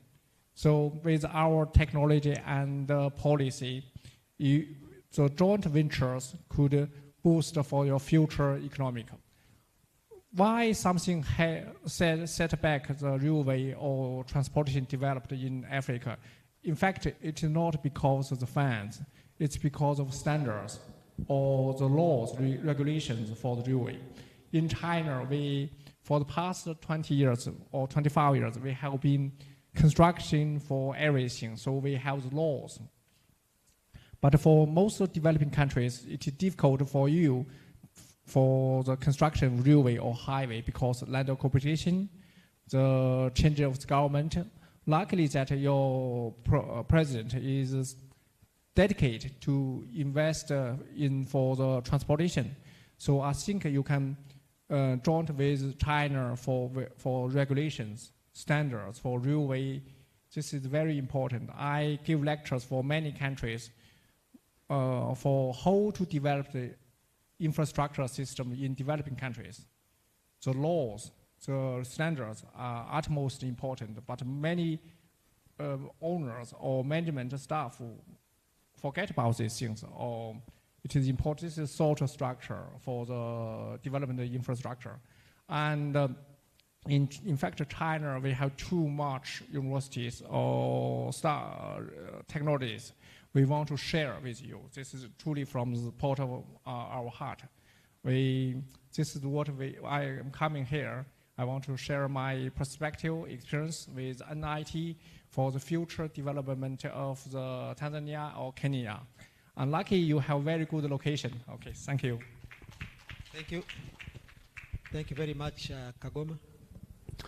Okay, thank you for the question. The question is that infrastructure sufficient enough to accommodate the solar panel which can power the troll bus system? For my opinion, from the technical point of view, I can say yes. If you just counted the number of stations from Kimara, for example, up to Magomeni, it's more than 15 boats. And a single structure, it is very big enough to accommodate a large number of panels. The good enough is the solar panels nowadays are much improved, and the technology is going on improving. There are solar panels which can provide up to 500 watt. That one is half a kilowatt.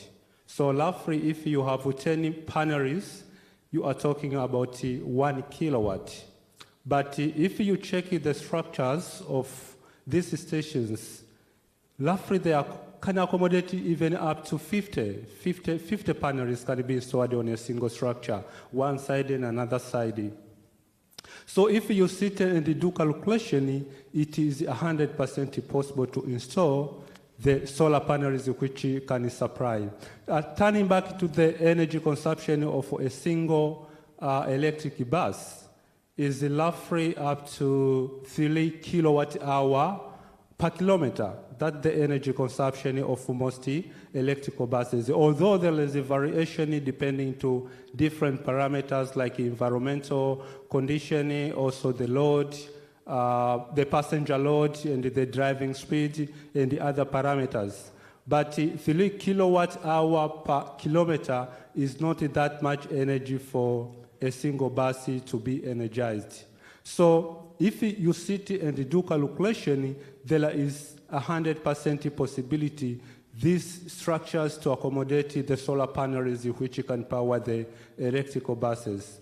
And from my presentation, I was talking about the IMC trolley bus. IMC trolley bus means the bus is being charged at one section, and another section is just driving by using the onboard energy storage system. I can give an example. We have electric buses in Changsha City where I live in China. Those electric buses are just driving by using onboard energy storage system. They don't have even a catenary system at the top. So they just charge them, whether it is in the night, and for 2-3 hours they just drive by using the batteries which are inside the buses. So looking on the structures of our DART, Dar es Salaam Rapid Transit, I'm sure 100% if engineers the city and do designing analysis, it is 100% possible. We just need the transport stakeholders to sit and see the possibility of implementing the project, which is suitable for environmental protection. Thank you very much. Thank you, all the presenters. And to our presenters abroad online, we are really constrained with time, so I hope the organizers will collect some of the feedback, the questions, and send them to you so that you can get some feedback. But we appreciate your presentations. They were very, very informative. Thank you very much. So we are running short of time, and we should end here. And on behalf of the conference organizers, I thank all presenters and the audience for your active participation. So let's give one final round of applause for everyone. Thank you very much.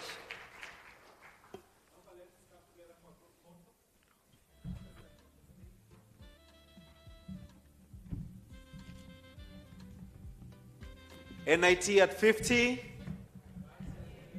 Nashukuru. I can really tell that the tea break that we had is still with us. So can we stand up a little bit and do a bit of stretching before we get a memo from Professor Janabi? Give us a memo anytime from WHO. Thank you so much. So can we all put our hands together, both our hands up? Mikono yote miwili naomba tuinyanyue juu. It's a very simple exercise. It's only that we swing to the left. Swing to the left. Left, kuna watu wameenda right. Hapa traffic angekuepo hapa. Thank you. Lakini mikono iko chini, kuna watu wamefanya hivi. Just stretch your hands all the way up. Let's go to the right. Hadi usikie kiuno kimeitika kidogo. Okay. Naomba tukunje ngumi. Fold your wrists, yeah. Put your hand back like this. Both hands. And then bend. Bend. Mpaka usikie kiuno kimefanya ka. Hands back up. Let's go to the front. Back up. Naomba tusimamie vidole sasa. Tiptoe, tiptoe, tiptoe. Very good. Asante, please take your seats. Now, we're running a bit short. We had a late breakfast, so we're running a bit short in terms of our lunchtime. So I've consulted the session chair, the next session chair, Professor Patrick James Makungu, that he introduces the next session, which is going to look onto transport safety for secure mobility. We'll have the keynote now and a presentation, and then we shall break for lunch and come back to the final two presentations, and then we are good to go for the day after the Q&A. Believing that I've got all your concerns, ladies and gentlemen, let us put our hands together for Professor Patrick James Makungu as he comes to lead us on to the next session. Karibu sana, Professor.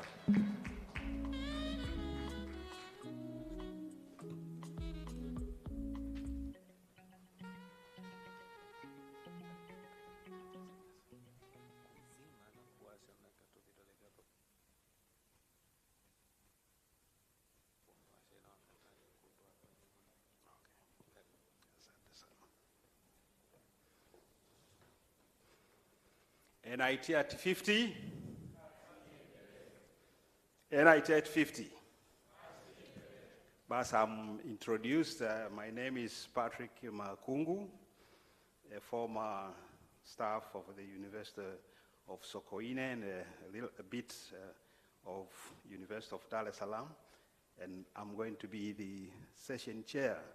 And I'm glad to be following after a very professional chairing of Professor Mfinanga. And what I would like to say is that I'm also very much grateful to have the opportunity to participate in this very important event as chair. And we have just gone through a very exciting session one, and I believe we are looking forward to another exciting session, the second session. It ought to have started after lunch, but as it is explained, we will have the opportunity to take up two of the papers so that after lunch, our job will be much easier and ready for us to call the day for today. We have one keynote presentation from the esteemed Professor Tobias Sando from the University of North Florida, USA, on harnessing the power of partnerships, a pathway to enhanced mobility and safety in transport systems. Along with this keynote presentation, there will be three papers, one of which we shall take this time before lunch. The first one is by Dr. David Stefano, whom I also would like to call at the front here, from NIT, on assessment of airport emergency response teams for aircraft incidents and accidents in Tanzania. But I would like to introduce the other papers that will be taken up after lunch. The paper by Advocate Jackson Magore that will be presented by Exot Kitomari on cyber threats in maritime operations, the inefficacy of ICT regulations, Tanzania mainland, and last but not least, we shall have a paper that will be presented online by Professor Tillman Gabriel, a retired captain, on evaluation of sustainable aviation fuel, SAF. Details on the presenters, I will present as I introduce one presenter after the next. So would you like to join me as we invite the first presenter now, whom I would like to say a little bit about him, Professor Sando. Professor Sando is a professor at the University of North Florida, USA. He holds an affiliate faculty positions at Florida International University and Florida State University. I was conversing with Professor Finanga about the privilege of having affiliateships at several universities, but I believe that goes without saying that it represents the enormous experience that the presenter holds with having this kind of exposure. A licensed professional engineer and a certified professional traffic operations engineer. Professor Sando has over 2 decades of experience in transportation engineering. His research focuses on traffic safety, intelligent transportation systems, and infrastructure resilience. He has widely published and is recognized. He has led numerous funded projects and actively collaborates with industry and government agencies internationally.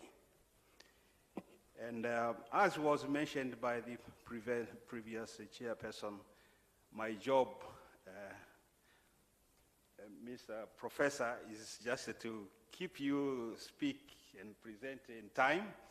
And I would like to bring back the thinking that the keynote presenter was previously allotted for you for 30 minutes, but I would request you to stick in the 20 if you can, and the 10 for the paper presentation. And with that note, can you join me to bring to the podium Professor Sando?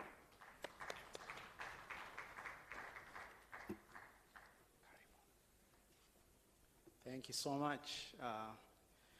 It's a great honor for me to stand before you guys today in this 3rd International Conference on Transport, Logistics, and Management. Great thanks to the Rector, Engineer Dr. Mgaya, for inviting me, and Dr. Muya, the Dean, for facilitating me to be here today. I'm also thankful and honored to actually be presenting in front of Professor Finanga, who was my professor here at the University of Dar es Salaam. As a matter of fact, he was much younger then, came from Japan from his PhD, and he not only inspired, but when I was at the University of Dar es Salaam, he gave me an opportunity to go to the United States to study. So the scholarship that I got was through his facilitation. So I'm very thankful for that. I'm glad to see there's a presenter from Changsha. As a matter of fact, he probably doesn't know, but I have also taught at the Changsha University of Science and Technology. So I used to go there quite a bit, and we still have a program that I teach transportation engineering at that institution in my free time. So today, I'm glad that I'm here today to spend time with you. And the theme that you guys have chosen for this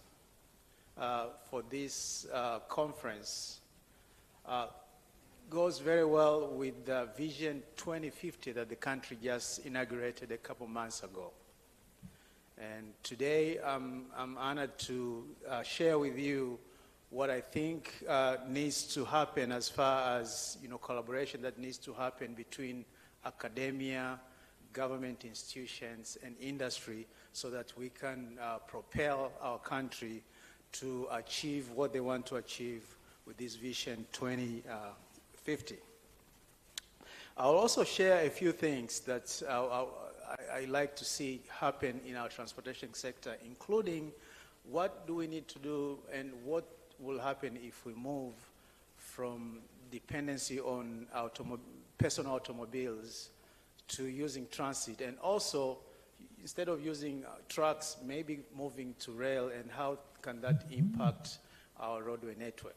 I have so many things that I want to see happen in our transportation sector, and I'll spend time to list a few of the things that I call my wish lists, and I'll finish by giving my final remarks. So Vision 2050, this vision challenges us to think big. At the very top of the list, as you can see, in chapter 5 of the vision, there are 5 catalysts that are listed that are supposed to help us achieve these goals. And if you look at that list, at the very top is integrated logistics and transport infrastructure.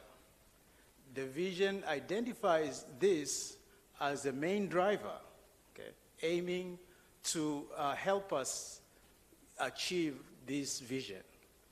And also, the vision shows that the country wants to increase the investment in research and development. And with this, higher learning institutions will play a pivotal role to work with government and industry so that we can have homegrown innovations that will propel us to what we want to reach in 2050. And in summary, this vision puts our country in a very competitive advantage to have a resilient and very competent economy by 2050 that is anchored in transportation, logistic hubs, smart infrastructure, research, and innovation. And if you think about us, we as transportation officials, it's clear that we have to understand that transportation is not just about moving goods and people, but it's about connecting livelihoods, enabling commerce, and also enabling or providing opportunities for our citizens. And in so doing, we can't just do it by just providing a good transportation system, but we have to focus on providing world-class transportation infrastructure. So going back to the role of academia in transport and economic development, I want to draw a contrast between the United States and here in Tanzania. So in the United States, most of these high-tech companies are located in California. So that's where you find a lot of these tech startups. And the reason why you find them there is because there's these major universities, major higher learning institutions. Think about Stanford, think about UC Berkeley. And these universities provide that working capital that these companies want. Okay.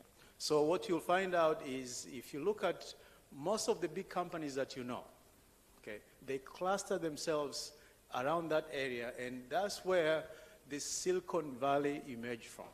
It's because they were higher learning institutions, and these companies, they went and located themselves there so that they can harness this brain power from academic staff, they can access research, and they can use very bright students for internships and working in their labs. And that's a model that I think will work very well for us. But now if you come back to Tanzania, if you look at the way we are located, okay, look at our location and look at our higher learning institutions, University of Dar es Salaam, NIT, and look at Alvi. What you'll find out is most of these high-tech and startups, they are not around the universities. They're not clustered close to here. Most of them are in Mikocheni area, maybe Makumbusho going to Masaki, high-end neighborhoods. And if you look at our neighborhoods, which is close to the universities, like say Sinza, what you find out is most of the businesses that are in Sinza are probably bars. So we don't have startups, we don't have tech companies around the universities because they are not harnessing the brain power that we produce. And that tells us that most of the technologies that we are using are probably just imported from abroad. We don't produce that much innovation. And even if you look at Alvi, you find out that most of the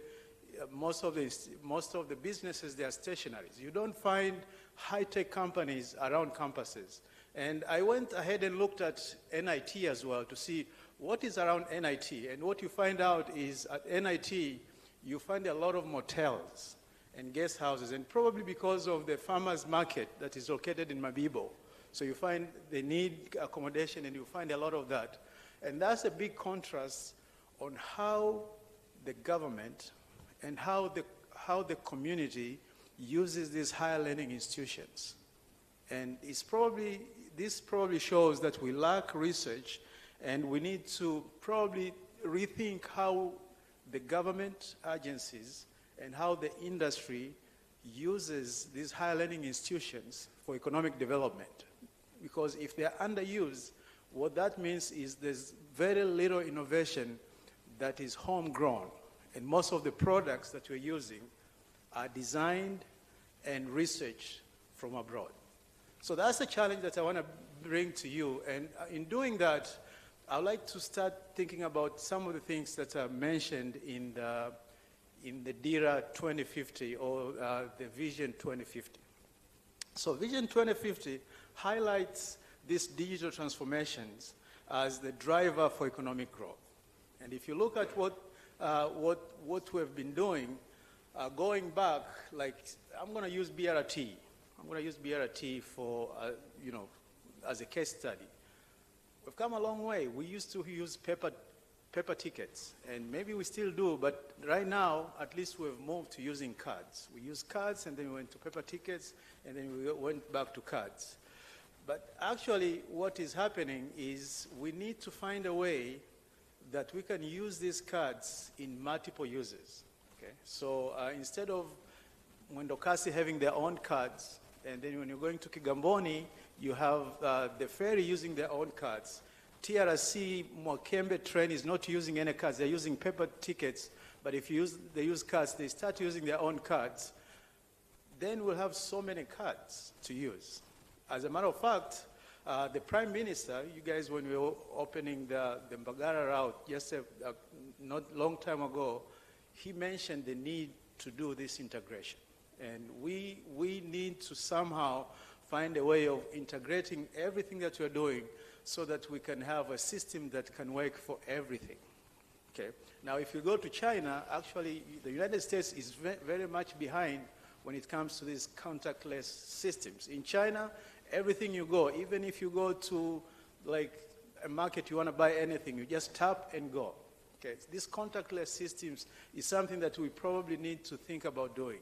Not like Lipa Number where you have to do a lot of validation. This is just, you can use a QR code and you can just tap, get in the transportation, and off you go. And if we can develop this system, it's going to help a lot for people to, fast movement of good and people. And if you think about it, we can find a way of finding a system that works not only for transportation, but for other uses as well. And I want to challenge especially my fellow colleagues who are academicians that the role of higher learning institutions is actually to pilot these systems. And if I look at these higher learning institutions, not necessarily in transportation, but we have students who buy food every day. Why are our students using cash to buy food, whether it's in our cafeterias or anywhere on our campuses? I think the challenge is we can use our computer science students. They can develop these systems and we can test them. If we pilot them on our campuses, these are young people who are willing to try new things. Then we may be able to even commercialize them in the future instead of us using systems that are imported all the time. I'm going to use BRT again as a case study for this. And we had a presenter from TANROADS who brought us some statistics. When I left for the United States 2001, the population of Dar was only about 2.5 million. Okay. Now we are talking about 8 million 8 depending on how you consider Dar es Salaam. If you are looking for the outskirts all the way to Kibaha, it's probably 8. If you're just coming only in the core, it's a little less. But in less than 10 years, this population will grow to be more than 10 million. And for sure, if we want people to be driving their own cars and people will be affording more cars in the future, then it's going to be an issue. And luckily, we have BRT, and that's a flagship project that we have to all embrace. Okay? So we know the first phase is already there, has been operating since, I think, 2018. And then phase 2, almost, I think it's done. They just imported 99 buses, and they're going to be on the road very soon. We have phase 3 that is coming along pretty well. Phase 4, 5, and 6. These phases are in different stages of development. And when all these phases are done, this is supposed to bring transformation that you have never seen in the city, if they are well done. Okay. This is a flagship project that is going to bring a lot of transformation in this city if it's done well. And one thing that we have learned from phase 1 is that there's a lot of inefficiencies. Okay? When this system was designed, the design capacity or the design capacity and demand, the idea was to have more than 300, a little more than 300 buses. So far until now, only 2/3 of that design capacity has been procured. And if you look at how many buses are on the road, it's only 20% of the initial design. And because of that, there's so much unused capacity on this corridor that we're not tapping to, okay? Now, that's a loan from the World Bank, okay? We're still paying, and our folks are still bothering with this, with this congestion. I think there's something that can be done. And if the problem is inefficiency, then we have an issue that we need to solve. And what is the big problem? You can think that most of the problem is maintenance, okay? So many buses are on the yard, okay? Now, if the problem is maintenance, we have NIT. Why don't we come up with a system where that can work with the vendor so that we can design the maintenance protocol that will help most of these buses to be on the road instead of just staying in the yard, because we're just losing money. And if this system is efficient, we are able to improve transportation, and we'll be able to reduce a lot of congestion that we see in the city. Also, with that, you know, the big project like BRT comes with a lot of promise in what we call environmental stewardship.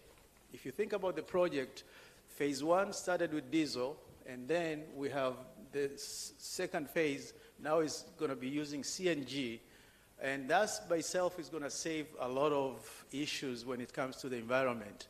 Now, the hope is, you know, as we go to 6 phases, at one point we may need to try to pilot using electric buses so that we can go full electric and we can be environmentally very well. Now, if you think about just the move from diesel to CNG, there is a lot of improvement there. Our air quality will be much better, and there will be some savings as far as operation costs are concerned. If we move to full electric, that will be even much, much better and will be the leader probably in the region, if not in Africa, in environmental stewardship. With all this growth comes a lot of freight traffic.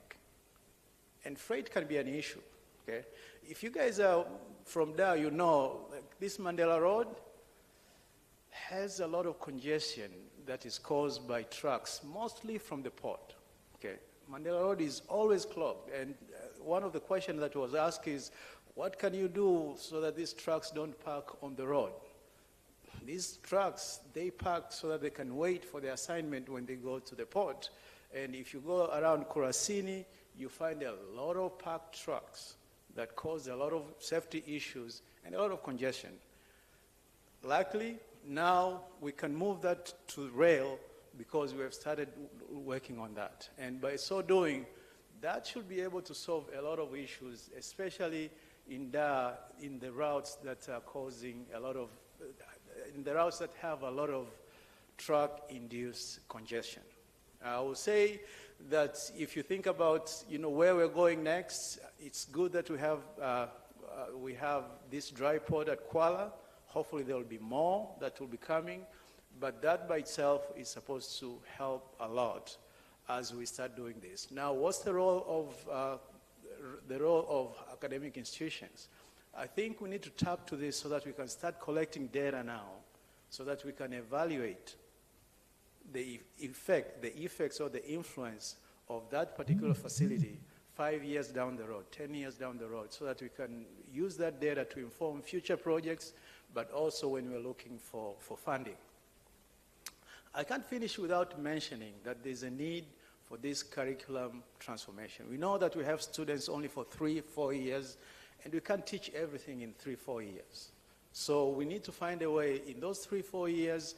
We know our syllabus, our curriculum is mainly based on teaching fundamentals. But for those elective courses, if we can find a way of bringing in more technology-based courses, to bring in courses that students teach more, are learning more about the tools that are using in industry, data analytics and things like that, that will help a big deal to help the students so that they still get the fundamentals, but they learn some of the cutting-edge technology. But also, we know that we have professions that have licenses that need to have professional development hours.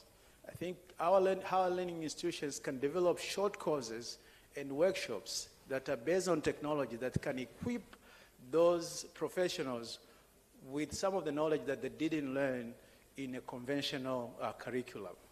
And this slide is for our government folks.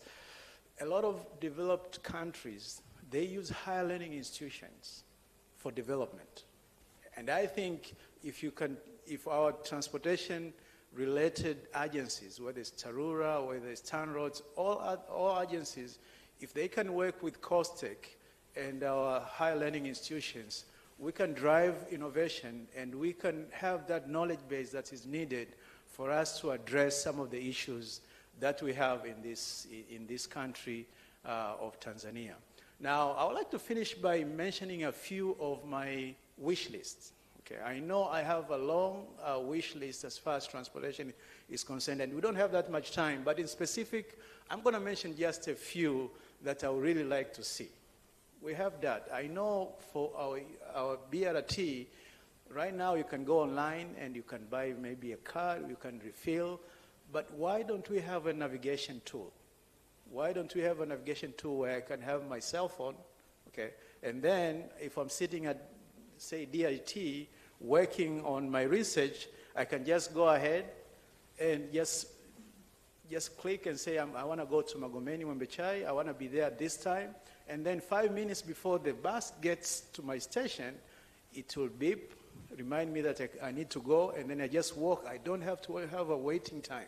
I just go, tap, and go.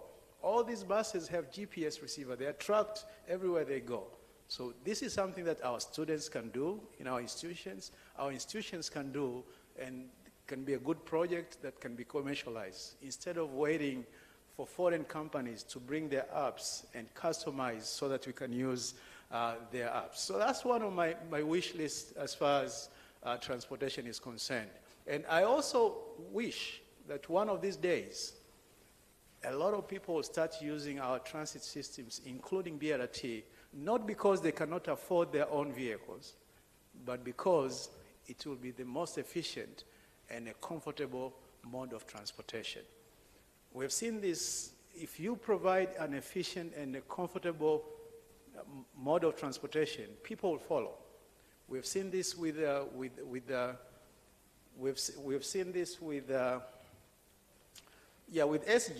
So with SGR, as you know, right now there are so many people who don't drive their expensive cars to go to Dodoma anymore because they have a reliable service that they know they'll be there on time and it's comfortable.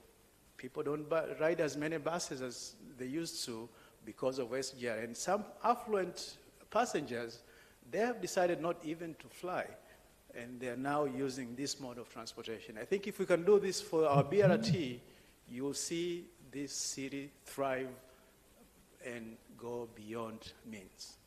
Also, my wish is that one day I'll be able to wake up very early in the morning here in Dar, be in Dodoma for breakfast, and have a late lunch in Mwanza. And I think that is coming. And also, as far as freight is concerned, right now we have only one. We're now talking about Kuala, a dry port. We have heard of Isaka. I hope that in the future, any transit, any cargo that is coming on the port, if it's not destined to come to Dar, we will have a policy that makes that cargo not use our roads at all, okay? And this Kuala dry port, hopefully is going to be used only for those, for the freight that is going through Segera and Tanga and Moshi area. And we'll have another dry port in Morogoro to serve Iringa, Mbeya, and that Southern Highland corridor. And then we have another one in Dodoma, Isaka and Mwanza, so that we can free our trunk roads from these trucks that cause a lot of issues. And hopefully, I hope that one of these days we'll have a system where we'll have the staging stations where these trucks park. They have an appointment system where they go by an appointment, so that all that area in Kurasini, Mandera Road and so forth, we don't have trucks parking on the road and congesting our traffic, our roadways. Lastly, I'd like to leave you with this thought, okay? So a lot of times there are some people, when you have an obesity issue, you don't want to cure it by just keep on drilling holes on your belt. That's not how you cure obesity. Yet, there are so many people who say, hey, we have more traffic, let's build more roads. The more lanes we add, we're going to get to a point where we're going to run out of the right of way. We have to implement technology. We have to find alternative ways of moving people and goods, not always adding lanes, because at one point, we're going to run out of the right of way. Again, thank you so much for listening, and I'm looking forward to this conversation.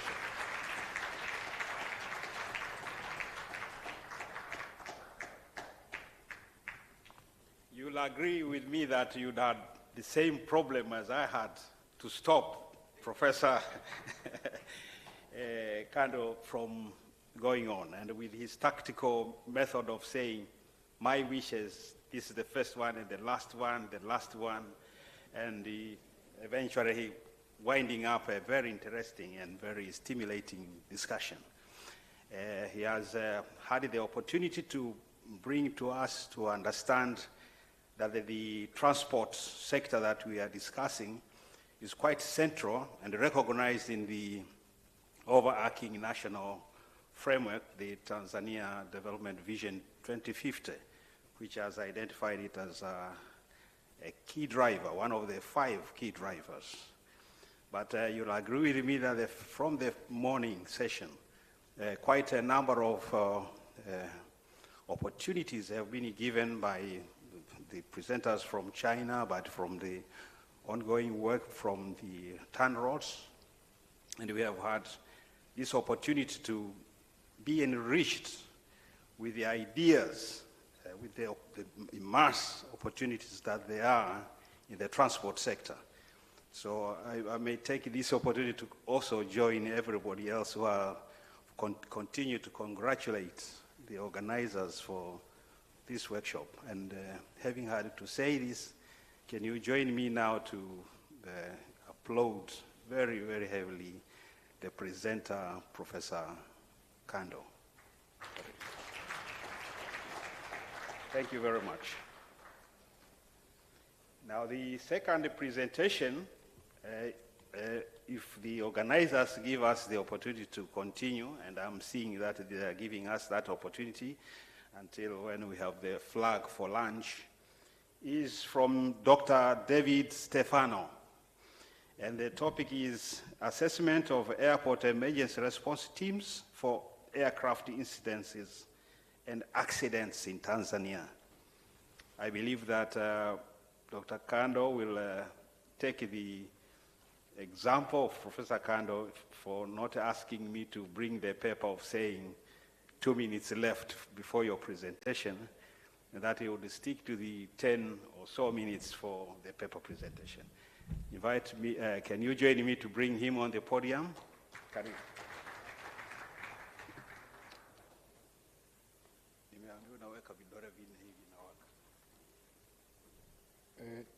Chair, thank you. Dear distinguished participants, I'm going to present or to share my research findings on the research titled the assessment of the aircraft infrastructures, accidents and incidents in Tanzania. Before I proceed, let me acknowledge my co-authors, Professor Eric Masami from NIT and Professor David Finanga as my co-authors.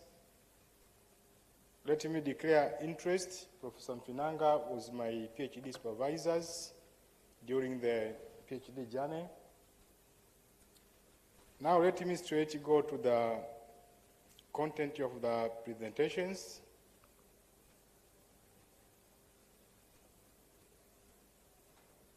My presentation will follow will be an introduction, then it will be followed by the literature review and the hypothesis development, methodology, data analysis and the results, discussion of findings, conclusion, and lastly, the recommendations. To start with the introductions, we are saying that in aviation, safety, it is a primary focus for all organizations involved in aviation operations, including airlines companies, aircraft manufacturers, but also regulatory bodies. So all of them, they speak the same language, safety, safety, safety. But the ICAO, the International Civil Aviation Organizations, Annex number 19, it is about the safety management in aviation, require the aviation organizations to implement the safety management systems, including to identify access and to try now to define strategies how now they can mitigate the risk before the incident and accident happened. But again,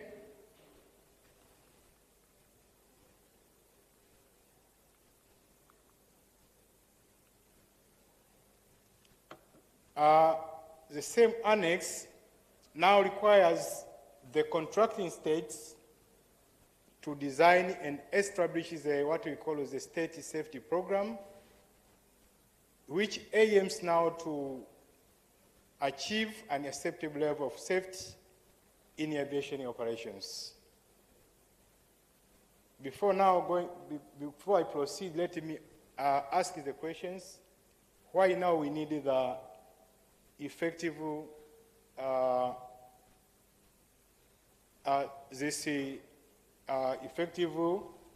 what we call the effective response teams in our airport in Tanzania. Why we need that? Now, studies indicate that over 60% aircraft incident and accidents occurs at what we call the critical phase of flights. We have different phases in flights, and normally these critical phases including the landing, but again, during the takeoff or the final approaches. And this type of accident we refer as the runway excursions. For example, in 2022, we have an accident one of the aircraft was approaching to land in Bukoba Airport. You can see from that GAS snapshot. It was about 200 meters from the runway. Then an aircraft missing the runway and landing to the Victoria, in the Lake Victoria, just around 2 meters. But again, recently in India, we have an accident involving the Air Indias, but we have seen also the aircraft crashes just 1.7 kilometers from the runway. All these, the accident, we call them the runway excursions. And we say, someone can ask, why now we need the effective emergency team in our airports? In transport, we say 1 minute can make a difference between life and death. Taking a time to rescue the situation can make that difference, as they said. Now, to cite the example, you can see that was I said before. Now we are saying that the development countries, including Tanzania, faces the unique challenge in implementing the effective emergency response systems, and this is attributed by the number of factors, including the delay, the lack of resources, but again, the preparedness. I normally, when I teach my students in classes, I give this example, and I'm saying that preparedness in emergency management, it is like someone who is a God believer waiting for the second coming of Jesus. He don't know the time to keep the handle on. He must keep on praying. He must keep on confesses because we commit sins.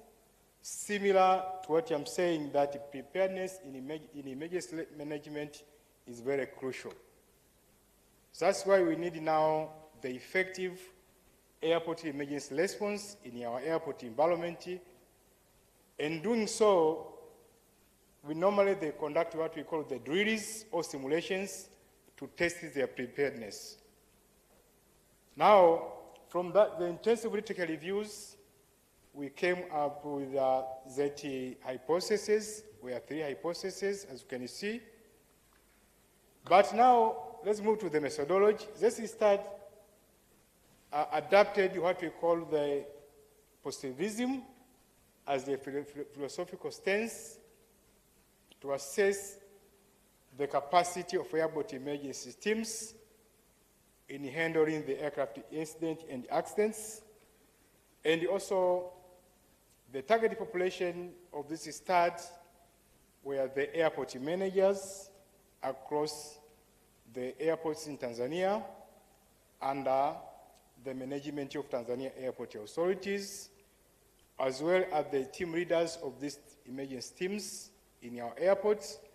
And we use this as a purposive sampling technique. Why? Because we are tending now to involve the people who have knowledge and experience and perform the duties on emergency response operations. Now, when it comes to the results, as I said before, we tested 3 hypotheses, and this is the results. And this result, of course, based on the inner model, as you can see, to test the data criteria. As you can see from the table, we have the Cronbach alpha, composite liability, and the average variance extracted. And for this case, we are looking at the statutory numbers. For the composite liability, Cronbach alpha should be above 0.7, but for the average should be above 0.5. So this is ensured that our data quality is acceptable, and we move to another stage of the inner model of the structure. And this is the testing of the hypothesis, as you can see. all the two hypotheses were supported, but the last of the hypothesis was not supported. Why? Because when you go to the T statistics, indicates that it is below the slow dot numbers, which is 1.645. So in this case, it was not supported. Why we will see on the next slides on the discussion of the findings. Now let's move to the discussion of findings because of the time. All the two hypotheses, as I said, was supported, and which was the capabilities of the staff, but again the coordinations of external stakeholders during the response management. But again, the resources, as you see in the last previous slides, was not supported. And this is implied that the resources, the adequacy of the resources in our airports, it is not enough. Why? Someone can ask. We know that air transport is a highly regulated transport modes and managed by the ICAO. But the implementation of the annexes depending on the economy of the country, the level of the economies, which determines the resources, the technologies, and the other issues. That's why you can see now the resources were not adequate from these findings. Now, what is now our recommendations? Going to the conclusion, we see that the STARS has been conducted and the comprehensive assessment was done, and as I said before, was grounded on the research approach, and we use the extended resource-based view theory. Why extended? Basically, the RBV has two basic variables. We have resources and the capability. Why extended? We have tended to add the coordinations. In response, we need the stakeholders. We need the police, we need the hospitals, we need the other agents to come in so that we can together now manage the emergencies. Now, let's go to the recommendations. I have about 3 recommendations. Generally, to start with the first one, the event of effectiveness airport emergency response faces a challenge, especially on the resources. Or as we know that, for instance, in Ibukoba incident in November 2022, just 2 meters from the runway, just around 105 meters inshore the sea. The rescue situations takes almost 4 hours. And lastly, we lost around 19 people, but we end up with 23 victims with no reasons. Thus now we recommend that Tanzania Airport Authority, we think with the government to invest on procuring specialized equipment like rescue boats, to add more fighting vehicle equipment, mainly firefighting vehicles, personal protective gears for first responders. But again, the study also was looking at the drills, the simulations, how many times were done per year. Now, in order to be prepared all the times, we needed the regular drilling programs to enhance the emergency teams' preparedness and readiness, enabling them now to act swiftly and efficiently. And I said before that emergency, it is emergency. There is no one can predict when are going to happen.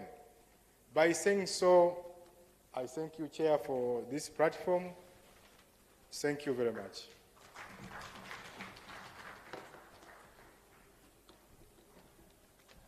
Thank you very much for the presentation. You brought us to look at the issue that we are discussing from the other perspective, not only concentrate our view on mobility, but address the safety aspect of it. And I believe you'll share with me the observation that side of the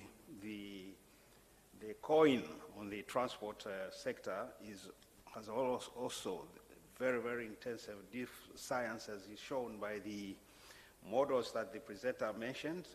But I believe that the conclusions have been very plain recommendations that are very important to be addressed by the different stakeholders indicated. Would you join me to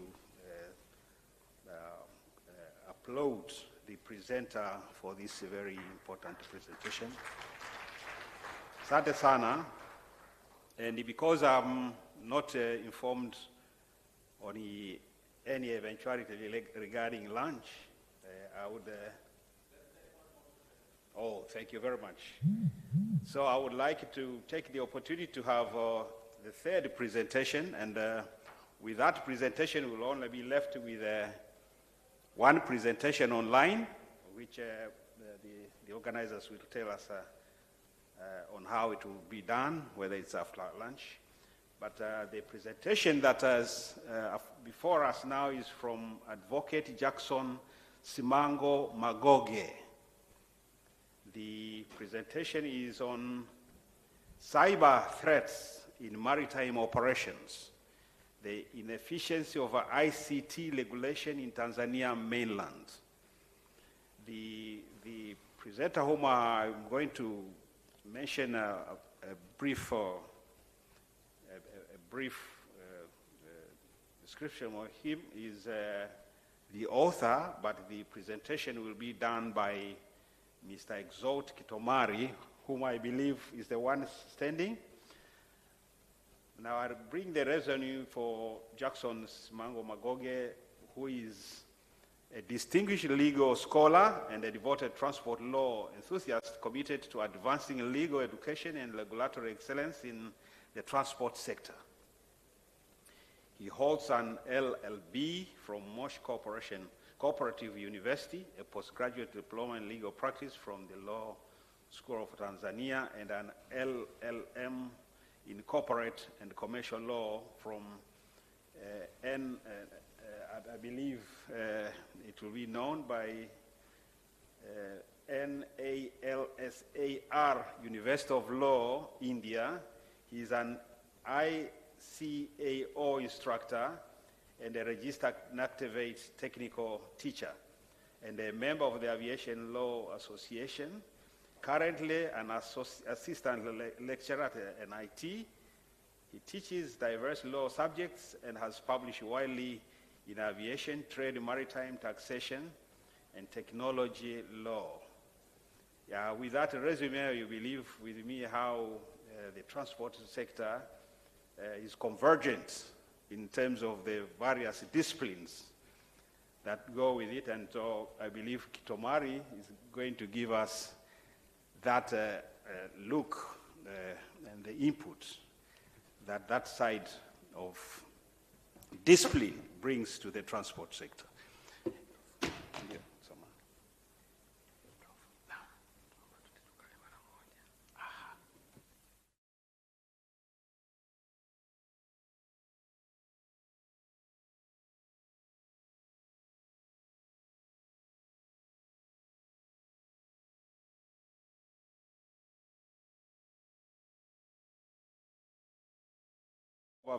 Msamaha sana kwamba the organizers pamoja na kutupa kibali cha pepa yako kuwa presented, lakini unafahamu kwamba pepa yako ungeipresent sasa hivi ulikuwa unagombana na matumbo ya watu ambayo yangekuwa nagombana kukuangalia kwa nini usiyaachie yakale. certainly wangekuwa comfortable tu kwa sababu organizers wameomba, lakini sasa tuna note iliyo definitive kwamba chakula kiko tayari, the food is ready, and so we shall have Exalt's presentation after lunch along with the presentation online. Is that agreed?